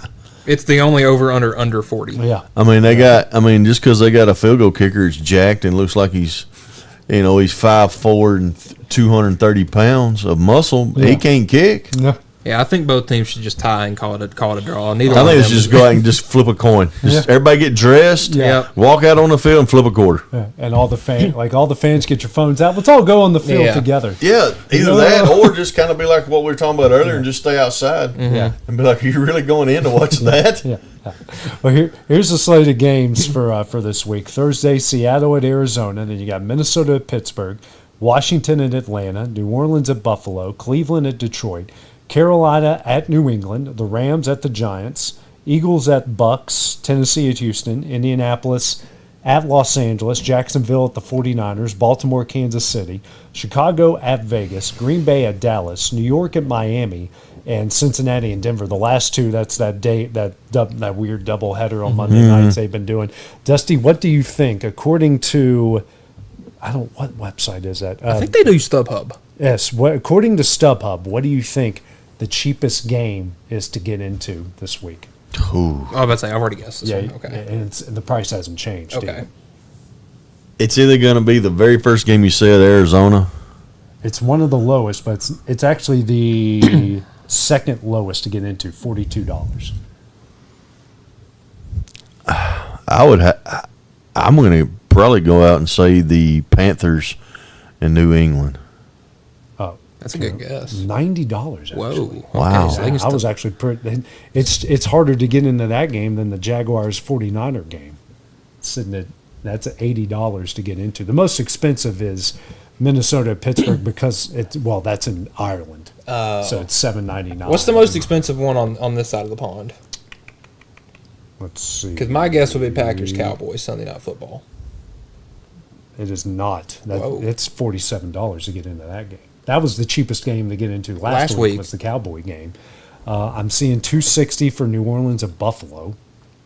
$233 to get in Chicago, Vegas. The Kansas City game against Baltimore, $191. So let me go. So the Colts at the Rams is 46. Tennessee at Houston's 45. Green Bay, Dallas is 47. But we have a game that is $26 to get into. Atlanta and somebody? No. Who is it? The Jets and the Dolphins. Jets and the Dolphins on Monday Night Football is $26 to get in. There's going to be 12 people at that game, if that. Like, that's going to be one of those games you're watching and it feels like the COVID season again. Yeah, like that'll be just the worst game of the week to watch. I mean, the Titans and the Texans probably going to be pretty bad too. But those two games, I bet viewership on TV will be horrible. They'll lose money. Well, you got Denver and Cincinnati kicking off an hour after that, so that will. I think they'll tune in for like.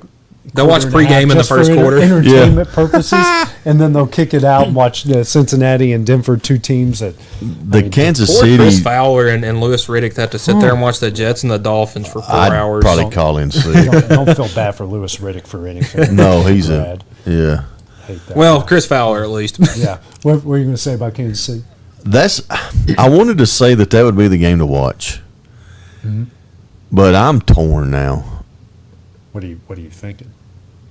Well, I think Kansas City's terrible, Right. Well, it's crazy that one of these teams is going to be 1-3 after this week. That is crazy. but Baltimore. I understand Henry fumbles. I get it. Whatever. I don't care. But like, they just don't look right. Like that defense don't Right. look right. They gave up a ton of points to Buffalo in Week 1, and They then give up- Detroit looked amazing. Yeah. Listen, I think Detroit's better than what we give them credit Yeah, for. that first week. That first week, Yeah. But they're going to battle Philly, I think, for Yeah. that spot in the NFC. And that's the thing. That's my rant. I'm just going to hold off. We'll stop talking about Baltimore. That's Yeah, my we'll rant. go to the rants here shortly. But here are the 3-0 teams right now. I'm shocked the 49ers are 3-0. Like with all the injuries, Hey, you got Alabama quarterback running the show, baby. he's looking good. Matt Nagy. He's a game manager. Yeah. Hey, that is Heisman runner-up and national championship quarterback Mac Now, Jones. He out there. had some Patriots Jaguars Mac Jones kind of come out a bit in that area. We tried to lose that game so bad. Y'all tried Yeah. so hard to lose that game. And Y'all still did. found them. Y'all But, did. Thank God for Marvin Harrison Jr. dropping easy touchdown Listen, passes. have y'all seen that, man? He That'll was so wide open. that Brian dude- Thomas is making dropping everything. I mean, these young guys. we're talking about Marvin Harrison Jr. was like the greatest, legit. the Like, greatest he's one receiver of the ever. greatest receivers. Yeah. He can't catch it. He couldn't catch a beach ball. And that the one I'm referencing, Oh, my like he goodness. doesn't, it's zone coverage. He doesn't get touched off the line. He runs, and Kyler Murray, who by the way hasn't looked great either, and the ball hits him in stride, and he has got nothing but green in the end zone waiting in front of him because they ran the perfect play against that coverage, Yep. and he drops it, and the 49er DB just stands there and laughs at him. His hands were on his helmet before the ball hit the ground. I mean, he had told himself, like, I can hear him in his mind right now, don't drop this, don't drop this, don't. And And here's the bad thing about that: for him being so young, confidence. that gets you in your head and your confidence. Kyler Murray will quit throwing to him. Right. You know, And you can't blame but him. especially with Murray having a bad. You started out not so great, anyways. Right. Yeah. So he's looking for confidence. Yeah. And I think Arizona's in bad shape. yeah, I mean, I know they're 2-1, but Seattle Yeah. has looked really, really, really good outside of the 49er game, which is it's crazy. The Niners are 3-0, and they've got 2 wins against divisional opponents, and all of these games, including the Saints game, have gone down to the wire. Okay, in one part you're like, all right, well at least we know they can play in close games, but in another part it's like, well, you're eventually going to lose some of those. You can't win all of them. And like y'all's last win, I said this to a buddy of mine at work. Y'all may disagree, I don't know. It's amazing how good McCaffrey really is. Yes. He's come off an injury, Yeah. and he didn't miss a stride, guys. No. When he got them down in field goal range, Yeah. I mean, that was just giving him the football, let him make a play. Right. Yeah, and he's out. He's pretty much all they got because they're without their top 2 receivers. Ayuk and Juwan Jennings are out. Well, Kittle's out, isn't he? Kittle's out. So there's three top 3 targets. That's your top 3 targets. Yeah. You know? Pearsall's doing great. Yeah. Well, yeah, but he can only do so Yeah, much. and they're rotating 3 tight ends just to fill in for Kittle. Like it's crazy. And then you've got Mac Jones, a disgraced first round pick, and then you've got McCaffrey doing all this. Defense has been outstanding. They just lost Bosa, but the defense Yeah, has been he's done. outstanding. So it's basically the defense and McCaffrey, and the reason why they're 3-0. But as long as the 49ers have Fred Warner, that defense is going to be fine. Yeah. Dude, he's legit. He's legit. he's That an dude is animal. sideline to sideline. Yeah. He's just. I mean, it's Yeah, ridiculous. I mean, he doesn't hit as hard as them, but just the way he that field general, it's a lot Navarro Bowman, Patrick Willis like. Yeah. Two other 3-0 teams. Bills got the Saints. Chargers got the Giants. Let's just face it, they're going 4-0. Hey, Jackson Dart getting the start though. Brian Daboll's his coach. Yeah, I would say. Brian Daboll's his coach. And Did Brian y'all see Daboll- Russell today say, "I'm not done"? Well, Daboll's about to Dude, not he, be his he ain't coach. cooked. He is deep fried and burnt at this point. Like, Dude, it's terrible. It's Okay, awful. listen, he has done this every year for the past Yes. 5 years. He has really good week 1s, 2s, and 3s, and then as soon as they get to, it's like, okay, hey, maybe this Russell Wilson dude's pretty good. Nope. Just those ducks No. for 4 Yes. weeks in a row, gets benched, and then you see some rookie go out I there. would and run rather for his him try to life. go back and try to play baseball again. Yeah. Just go, than try to play Yeah. football. I did watch him play some minor league baseball when he was in the Rockies. Hey, he was a heck of a shortstop. Yeah, he wasn't bad. They actually had him in the outfield. Oh, some Yeah, of at the the videos I've time. seen of him, he Yeah. played a lot of He infield. kind of rotated a Right. lot, but the games I saw, it's funny. He was in right field, and you remember former Bama quarterback John Parker Wilson Oh, was yeah. in left field. I interviewed both of them Wow. before a game because I'm like, these are two D1 quarterbacks, and here they are opposite sides of Right. a single A team. John Parker Wilson. Eagles at Bucks, guys. That's a noon game, our time. That's a good one. That's a really good Baker showed a little toughness last week. You know, they were beat, Yeah. Yeah. and he found a will to win. Yeah. Listen, the Eagles are the Eagles. Machine. When you finally get AJ Brown and Devontae Smith going, Right. Yeah, Jalen Hurts realized he had 2 All-Pro receivers on his Yeah. team. And Yeah. and he thought, you know what, I think I can throw it to him, Yeah. and maybe we can get down the field. Yeah. And I know he's my guy from Alabama, but Devontae can stretch a field as good as anybody. Yeah. he's the one of, 3 or 4 Heisman receivers to ever win the Heisman? I mean, Yeah. Yeah. I mean, it shows you know, and you watch him. He's little, and I hate to put him in a category because he is my favorite receiver of all time. But like Randy Moss, he's little. Mm-hmm. You know, Moss could stretch a field. He could cut the field. Yeah. They run the routes. Devontae runs great routes. Right. Yeah. And when Jalen throws it, if it's on the money, he's gonna catch it. Yeah. Where Devontae doesn't have Randy Moss' 6'5" body, so his routes have to be good. He has to run a perfect route. Yeah, That's the thing, 'cause Randy Moss got being so away with- big. Yeah, Randy A was lot. 6'5", you know. yeah, Just throw it jumped near out- me. Jumped out the gym. But, Oh, yeah, he Devontae can't do that. Yeah. No, he's what, 6 foot maybe, But- 185 but- pounds. I would say I might weigh more than him. Yeah, but to your point, he has to run really good routes. He has to be tough. He has to be able to hold on the ball. All the things that he does. Yeah, that's the thing. I've watched some videos on him, and they talk about how he works his hands, Yeah. yeah, the hand strength, just to hang on to it. Because I mean, he takes some shots. big shots. He's got to go over the middle a lot. Yeah, so But I mean, I don't think the Eagles have anything to worry about. Mike Evans is out for the Bucks, and that's their 300 yards and a touchdown. I so forgot that he was out. yeah, so the Bucks are missing. Now he hasn't been huge for them this year. Emeka Ibuka's been the number 1 guy, but now I just all think that losing focus goes to well, Ibuka. I about to say losing that Well, yeah, veteran now- and losing his presence on the field, like you said, taking the number 1 corner, things like that. You're going to see that playing impact. And this them week. DBs and corners for Philly, they're nasty. Yeah, Yeah. that whole defense is just. Oh, they just nasty. get at it. They're mean. They Yeah. get at it. They'll hit you. You know, they. It's always like they're always in the right spot. Yeah. Colts, a surprising 3-0. Daniel Jones is looking like an MVP candidate. That's unreal. They go to the Rams on Sunday afternoon, so that's going to be a big challenge. But man, that has been the surprise Mm-hmm. of the slate so far. But I'm going to talk about the other team. I'm going to talk about the Rams. Yeah, Sean McVay's the stud. yes, he is, 100%. Yeah. I don't care what anybody says. They talk about these young guys and this. And listen, that dude. He's legit. I don't know where he got that from. Yeah. And he's smart. Like he's young to be that smart in a coaching game. Right. Guess he's also 39, like Right. I mean, Marcus Freeman. Yeah. right. We would think about McVay being a player Yeah. versus being a coach, and he's out there coaching his hind end off. And Stafford is still a gunslinger. Yeah, he is. He can still move. I mean, and they've played a super tough schedule in the first 3 games. They did play, and listen, Stafford didn't look bad. I mean, he's 30. Well, he's 39. Yeah. You know, he's getting up there for a quarterback's age, and I mean, but he's still playing at a high level. Yeah. I mean, he still makes that throw, and he's got a cannon. Puka Nakua. Oh, Nakua. Just plug and play. You know, they just, I don't know what it is. Certain coaches, they get that slot receiver. It doesn't matter who it is. They don't matter. You just got to be able to catch and be fast, and that's what Puka is. And it fits that offense so well, Right? Because they have a decent run game. Yep. Yeah. And they hit that play action. When you see Stafford in play action, Yeah. Nabuka, Yeah. I'm looking for him. Yep. Yeah. Well, and Kyron Williams, their running back, is a really good receiver out of the backfield He as well, is. because you get that play action and they're double covering Puka, who's open on the flat. And he's not the big name that you think about when you think about running back. But that old boy, like you said, man, he plays hard every play he's out there. Absolutely.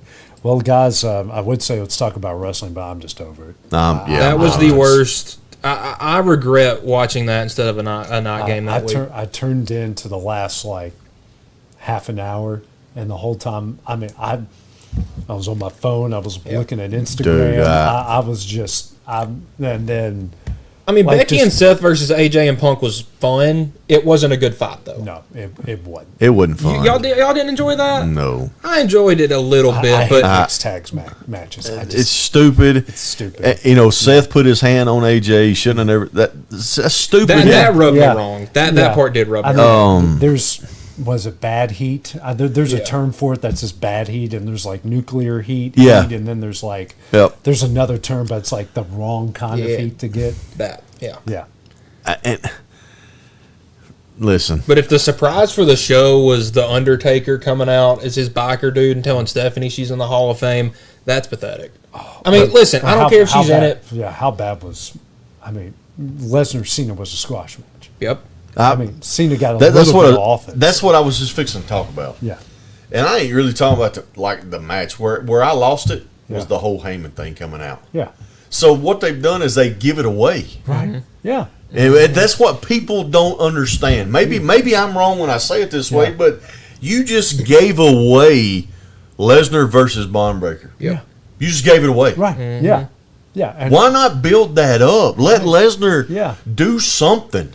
or in a way, they've kind of set up like, I know he's not going to join the Vision, But he'll like, be with them for War Games. Exactly. Like, let's be realistic.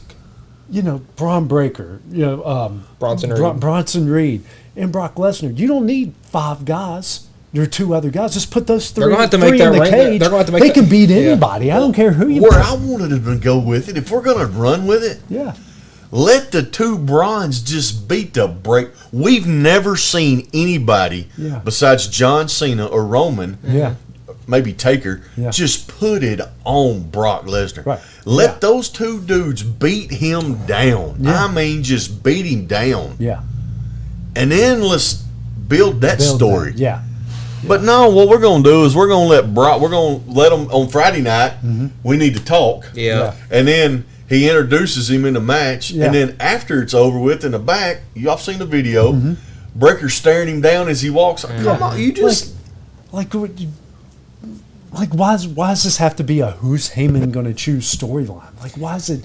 Why, like you said, why can't they okay? Because do what Brock did to Cena. Okay, that's fine. And then those 2 come out. Yes. And just- I didn't have a problem with the squash. Yeah. That's not the point. Right. Yeah. They should have set that. They could have started setting that up Saturday night. Yes. They Yeah. could have come out. Yeah. Heyman be out there if he wanted to, because I think Yeah. he left. He didn't stay for the match. Right. Let Heyman come out, try to stop him, try to do something, Yeah. and just let them just beat the brakes off Yeah. Brock Lesnar. Or like Friday night, and he comes in and he walks and he goes and he gets right in Braun Breaker's face. Yep. And they have like a 10-second stare down. Then he goes to Paul Heyman, let's talk, shakes his hand, and then walks off. Yep. Right. That's 10 seconds, but it makes a world of difference. Yes, in but storyline. this is garbage, and this whole thing with Jay and Jimmy and L.A. Knight. I hate it. Listen, L.A. Knight, like you know how I feel about Yeah. him, dude. He's a mid card guy now. Yeah. That's embarrassing, Because that's how they've booked him. that's how they booked him, and That's how I they don't think booked he recovers. No, I'm Well- with you. And the it reason hurts why me. is, and it hurts, but like his age, he's getting up there. He's what, Right. 41? 40 or 41. 40 or 41. So, and I'm not saying he's done, but like you got these younger guys that they got to start pushing. Right. and he's just going to have to fall. He's Right. going to have to take the back seat. And like and you would most, the old, maybe it's just the old school way of thinking, but like, how many ends of Raw or ends of SmackDown do you have to Listen, just I'm so happy- absolutely beat this guy down? I'm Like, so happy they changed so- the end of Raw this week. Yeah. It was finally something different. Oh, listen. Because I think that's the start of setup for War Games for the women's side. I think that's what that was. Probably. Yeah. But I've been such a Triple H fan my whole childhood growing up. Like, I loved his persona. I loved his character. You got this dude who's just mean. Yeah. He portrayed the greatest heel. Like, I know Ric Flair was heel, but I'm going to talk about Rick. I'm over Rick. But like, Triple H was like legit, like, heel. Yeah. Everybody hated him. Everybody hated him. Chicken crack hill, not exactly what I want to say, but Yeah. you know what I mean. Yeah. And he is ruined. Like we said on the show, me and Clint talked about it. Mm-hmm. If he don't hurry up and get rid of Pritchard and Michael P.S. Hayes, I mean, Yeah. those two guys got to go, but Triple H has done so bad the past month and a half, 2 Yeah. months, Right. that listen, guys, he's going to have to do something. Like the Jay, I mean, they're teasing a Jay Hill turn, but it's Yeah. like, it's really awkward. Well, it's like, where would that go? Yeah. That's what I'm saying. Like, Was he going to join the Vision? Like, No, he's not joining the Vision. that would make no sense. That makes no sense at all. Yeah. It's like, what, you going to fight Roman now? Like, See, that's what I'm saying. Like, I'm not on this whole Cody Seth thing. No, I didn't. I saw it and I'm like, When his music hit, like, I knew Cody was talking about it, but when the music hit, I'm thinking, are you kidding me? yeah. Are you kidding We're me? doing Warrior versus Hogan, but very cheaper version Yeah. of Warrior versus and Hogan. Seth was right. Like, Yeah. he's the man in his prime. So's Cody. I mean, those two can get down. Yeah. Why we got to do it like that overseas again? No titles for a stupid ring. A ring. Yeah. No. Yeah.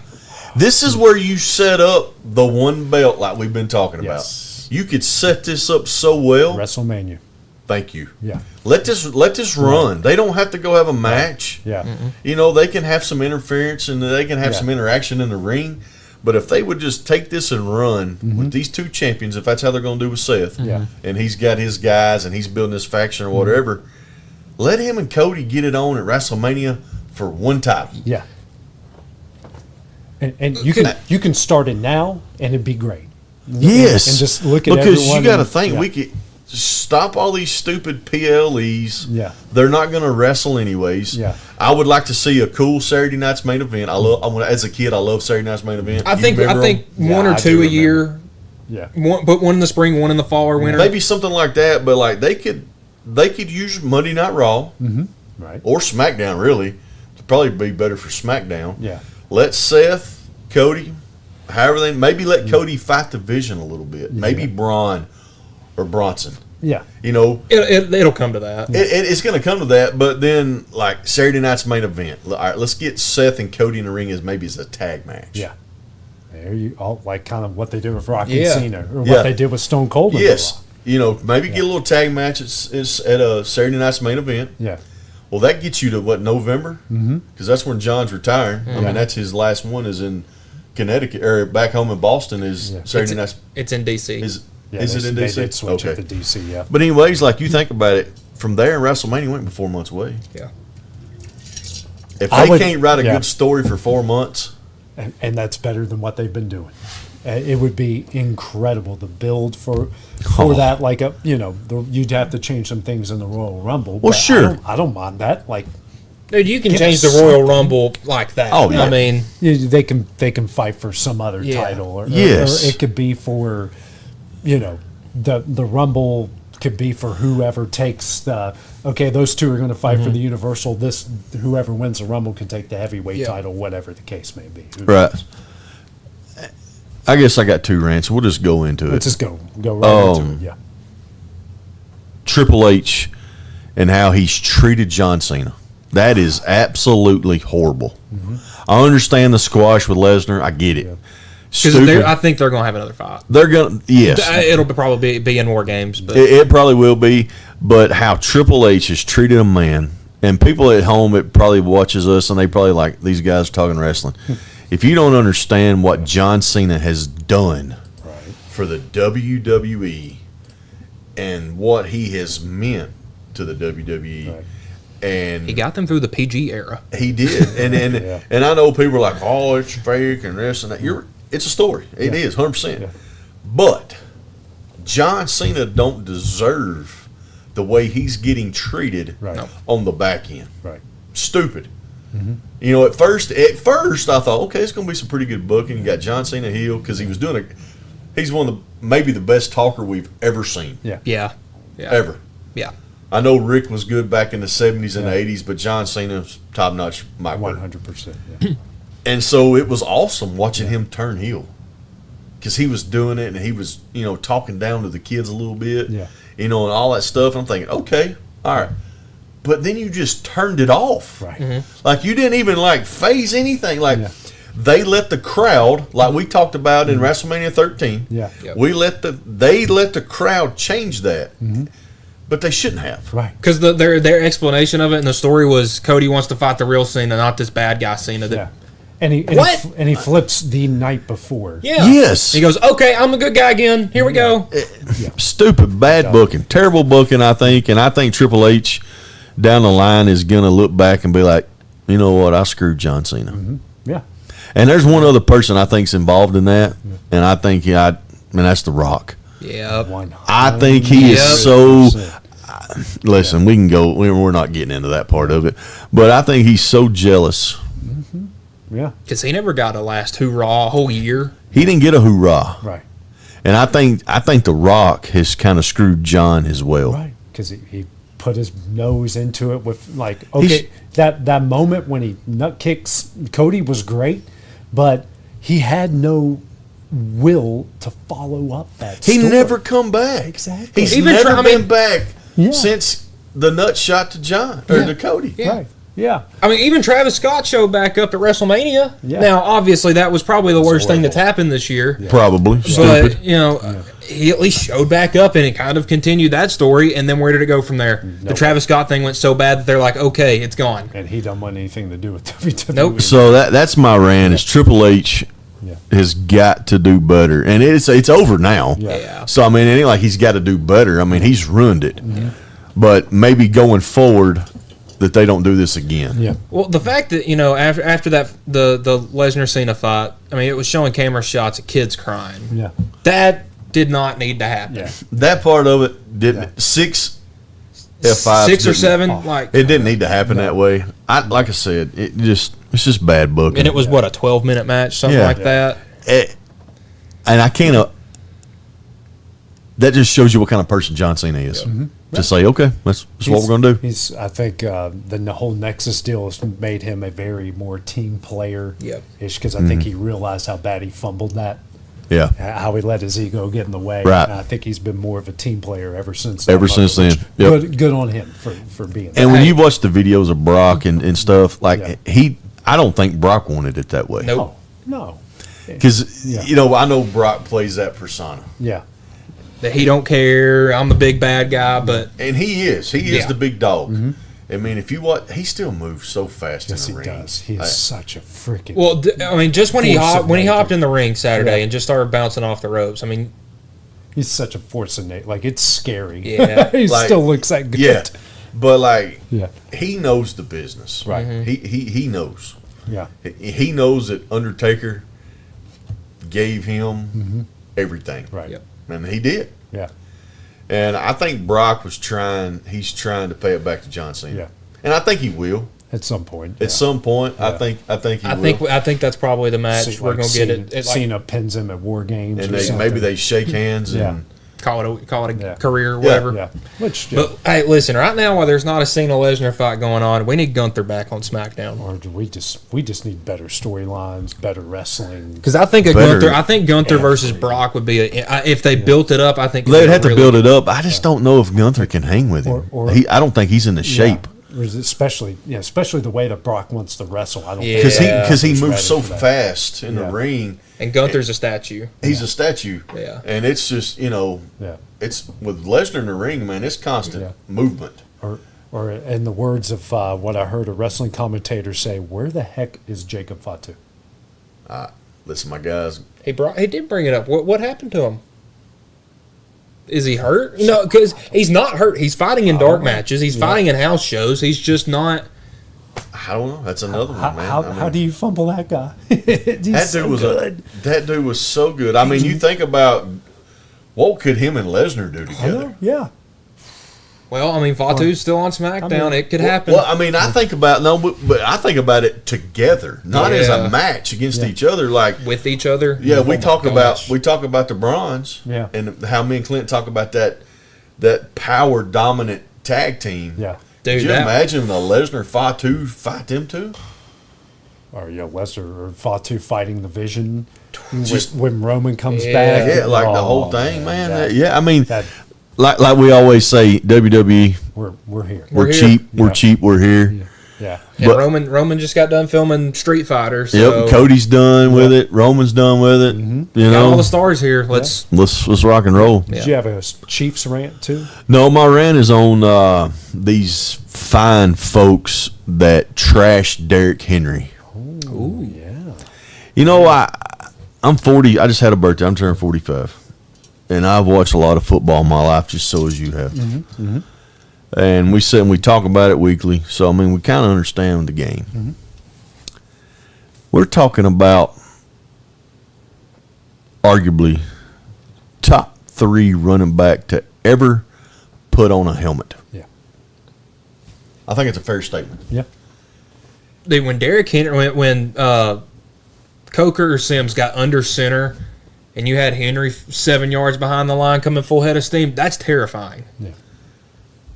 For the domination that this guy has done through college or even high school, but what he's done in NFL, what he's done at his age as a running back, Right. even for Baltimore, and for people to just trash Derrick Henry's career because he's had 3 fumbles. Yeah. I understand it meant something, Yeah. but is he not allowed to fumble? I think You know what I His mean? Like, defense isn't getting crapped on you for don't fumbling. hear about him trashing Lamar Jackson if he throws a pick. Nope. Nope. Patrick Mahomes throws picks. Yeah. Don't hear Travis Kelce. The most we've heard about him is because Andy Reid's shoulder checked him harder than what he's playing out on the field. Right. He's dropping passes in the end zone. Right. Yeah. But you follow me? I got it. And I'm not saying it because he's my Alabama guy. I love Derrick Henry. I think he's been great for kids in football. What he's done, even in Nashville. I would say he made the Titans good. Yes, Look thank how, you. look, I mean, Like, look how hard that looks now. he single-handedly made the Titans good Yeah. because they sure didn't have nothing under center. It's Ryan Tannehill. Come on now. Like, And for I mean, these people, and we're talking about sports guys, we're talking about riders Right. who have trashed Derrick Henry because he's fumbled this year. Yeah. Okay, Yeah. well, come go on, out there man. and take the beating that dude has for the past, 8 years he's been in the NFL? Dude, he is. That's what I'm saying. Like, Every time you think he's about to take a step back, he takes 2 steps forward. Yeah. yeah, and it's somebody. I seen somebody post today. He may be washed up. Are you kidding me? Yeah. I feel sorry for the Kansas City Chiefs this weekend having to tackle that sucker He's because he's coming. That's a freight train. He's 31. He's 31 years he's old and still he can dominant. still outrun almost every corner to the spot. Yeah. Yep. Yeah. That's a freight train coming downhill. You don't want to be. in Ask the middle. those guys, ask those defensive linemen, those middle linebackers, what's it like after you play him after a game? I get tired of tackling him in the fourth quarter. I don't want to see him. And those guys are tired and he's still coming. He's just Well, and that's the thing. Every once in a while, you'll see a video pop up of Derrick Henry getting lit up. Every once in a while. That's It's every not like it's once in a every while. week. It's Yeah. once a season. He might take a good lick. yes. Like he is coming at you 25 times a game, head on every single time. You get 100% Derrick Henry every play. Yep. Yeah. There are more plays of him throwing people around than people throwing him around. He's still got a lot to play. Yes. He can certainly do it. Yeah, and these people to trash him, y'all need to go on somewhere. Yeah. I'm with you. Yeah. You got anything, Mike? I'm cool. I just think that my rant was kind of what we talked about already. I think WrestlePalooza was the worst pay-per-view we've gotten in probably 3 or 4 years. It was that bad. Oh, it was horrible. It was so bad. We saw it for what it was. It was a marketing ploy for them to introduce ESPN into WWE. They didn't have any time to build a story, build good matches. They threw a bunch of superstars together and said, "Go fight," and half of them went terribly. Why do we got to have ESPN? Why?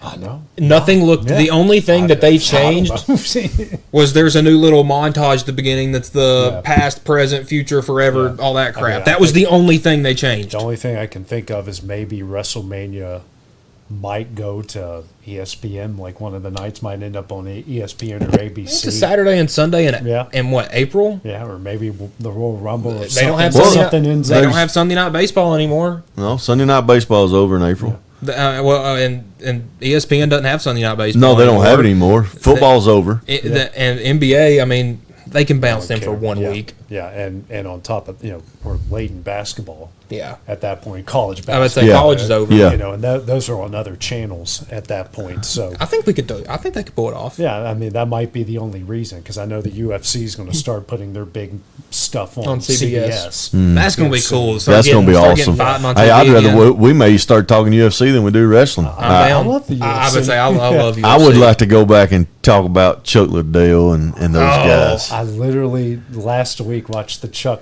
and Tito 30 for 30 on. Love that. That's a great one. ESPN. Love it. Yeah, Chuck Listen, Chuck Liddell's a bad dude. Yeah. Anybody who can knock you out taking a step backwards. I mean, he looked like the stiffest human being ever.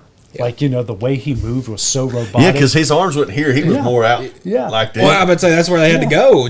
But his punches were so unorthodox, and they came at angles we've never seen before. When he would do that step and that big haymaker coming this, how many people did he knock out? I mean, dude, just unreal. And the first fight against Tito, that combination, like he went. I've never seen another UFC fighter do this, where he hit him that one time and he realized it's it's like the bull seeing red or the shark that smelled blood in water. And he threw like 30 punches and all of them landed. Like Tito stood no chance. Oh, Tito was done. Because he just went and they were just all these different angles. And Tito's like this and every punch is finding his face. I've never seen anything like that before. But I think about like Matt Hughes.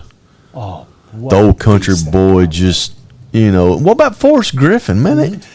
Or was it Rich Franklin? One of them was a school teacher. Rich Franklin was a school teacher. Ace, because he looked like Ace Ventura. Yes. Yep. But those guys, Forrest Griffin won the first Ultimate Fighter. Yeah. And here we are. We're going off. But, I'd soon talk UFC as I would WWE right now. We can do it. I'm all for it. Next week, we're coming UFC. All right. Let's do it. Tell Brazier about it. Tell Brazier. Let's talk our first one. Let's talk about Tito and Chuck Liddell. Let's do it. Mark, you heard it here first. Tito and Chuck. I'm running this thing and I can't figure out which camera I'm looking at. You heard it here first. Let's do it. I'm all for it. I'm down for that. Let's get some copyright infringement. Just show it some video. Who cares? Some of the greatest fights you'll see, man. I mean, golly, man. We can talk about Anderson Silva. Oh. Yeah, man. GSP. Speaking of guys, I like BJ Penn. Well, see, my favorite guy, because I'm a little younger than y'all, I love Manny Pacquiao. I watched some Pacquiao. Love Manny Pacquiao. Yeah, I don't mind it. But my favorite though coming up in the new age was Poirier. Oh yeah, yes. That dude was mean. Yeah, just mean. I think. And we talk about Brock. Yeah, he was the heavyweight champion of the world. I mean, him and Frank Mir. Two good fights. One of my favorite fights is when he's fighting the Cowboy. That's the one Brock punched him and knocked him a backflip. Was it Carwin that? Was it Shane Carwin he did that too?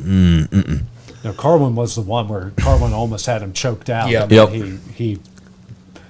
Carwin wore himself out. Yeah. Brock took advantage of him in the second round. Looking at Brock's UFC fight history. Well, just the match of who that was, and I don't remember. It's going to take a minute. But anyways, we'll bring that up and talk about it. Yeah. But yeah, I say we need to talk about Tito, Chuck Liddell. Next week. Number one, the first one. Yeah, let's do number one. I'm on. And then we're going to have to get into the Diaz brothers. Yeah. Nick would have been great if he didn't smoke so much weed. Listen, those boys from Compton, Yeah. they're fighters. Stockton. Stockton, yeah, they're Stockton, yeah. fighters. Like Yeah. they, you know, That's what they're they're born and they're bred to trained do. in jujitsu, Yeah. but like them boys just fight. Yeah, they're just.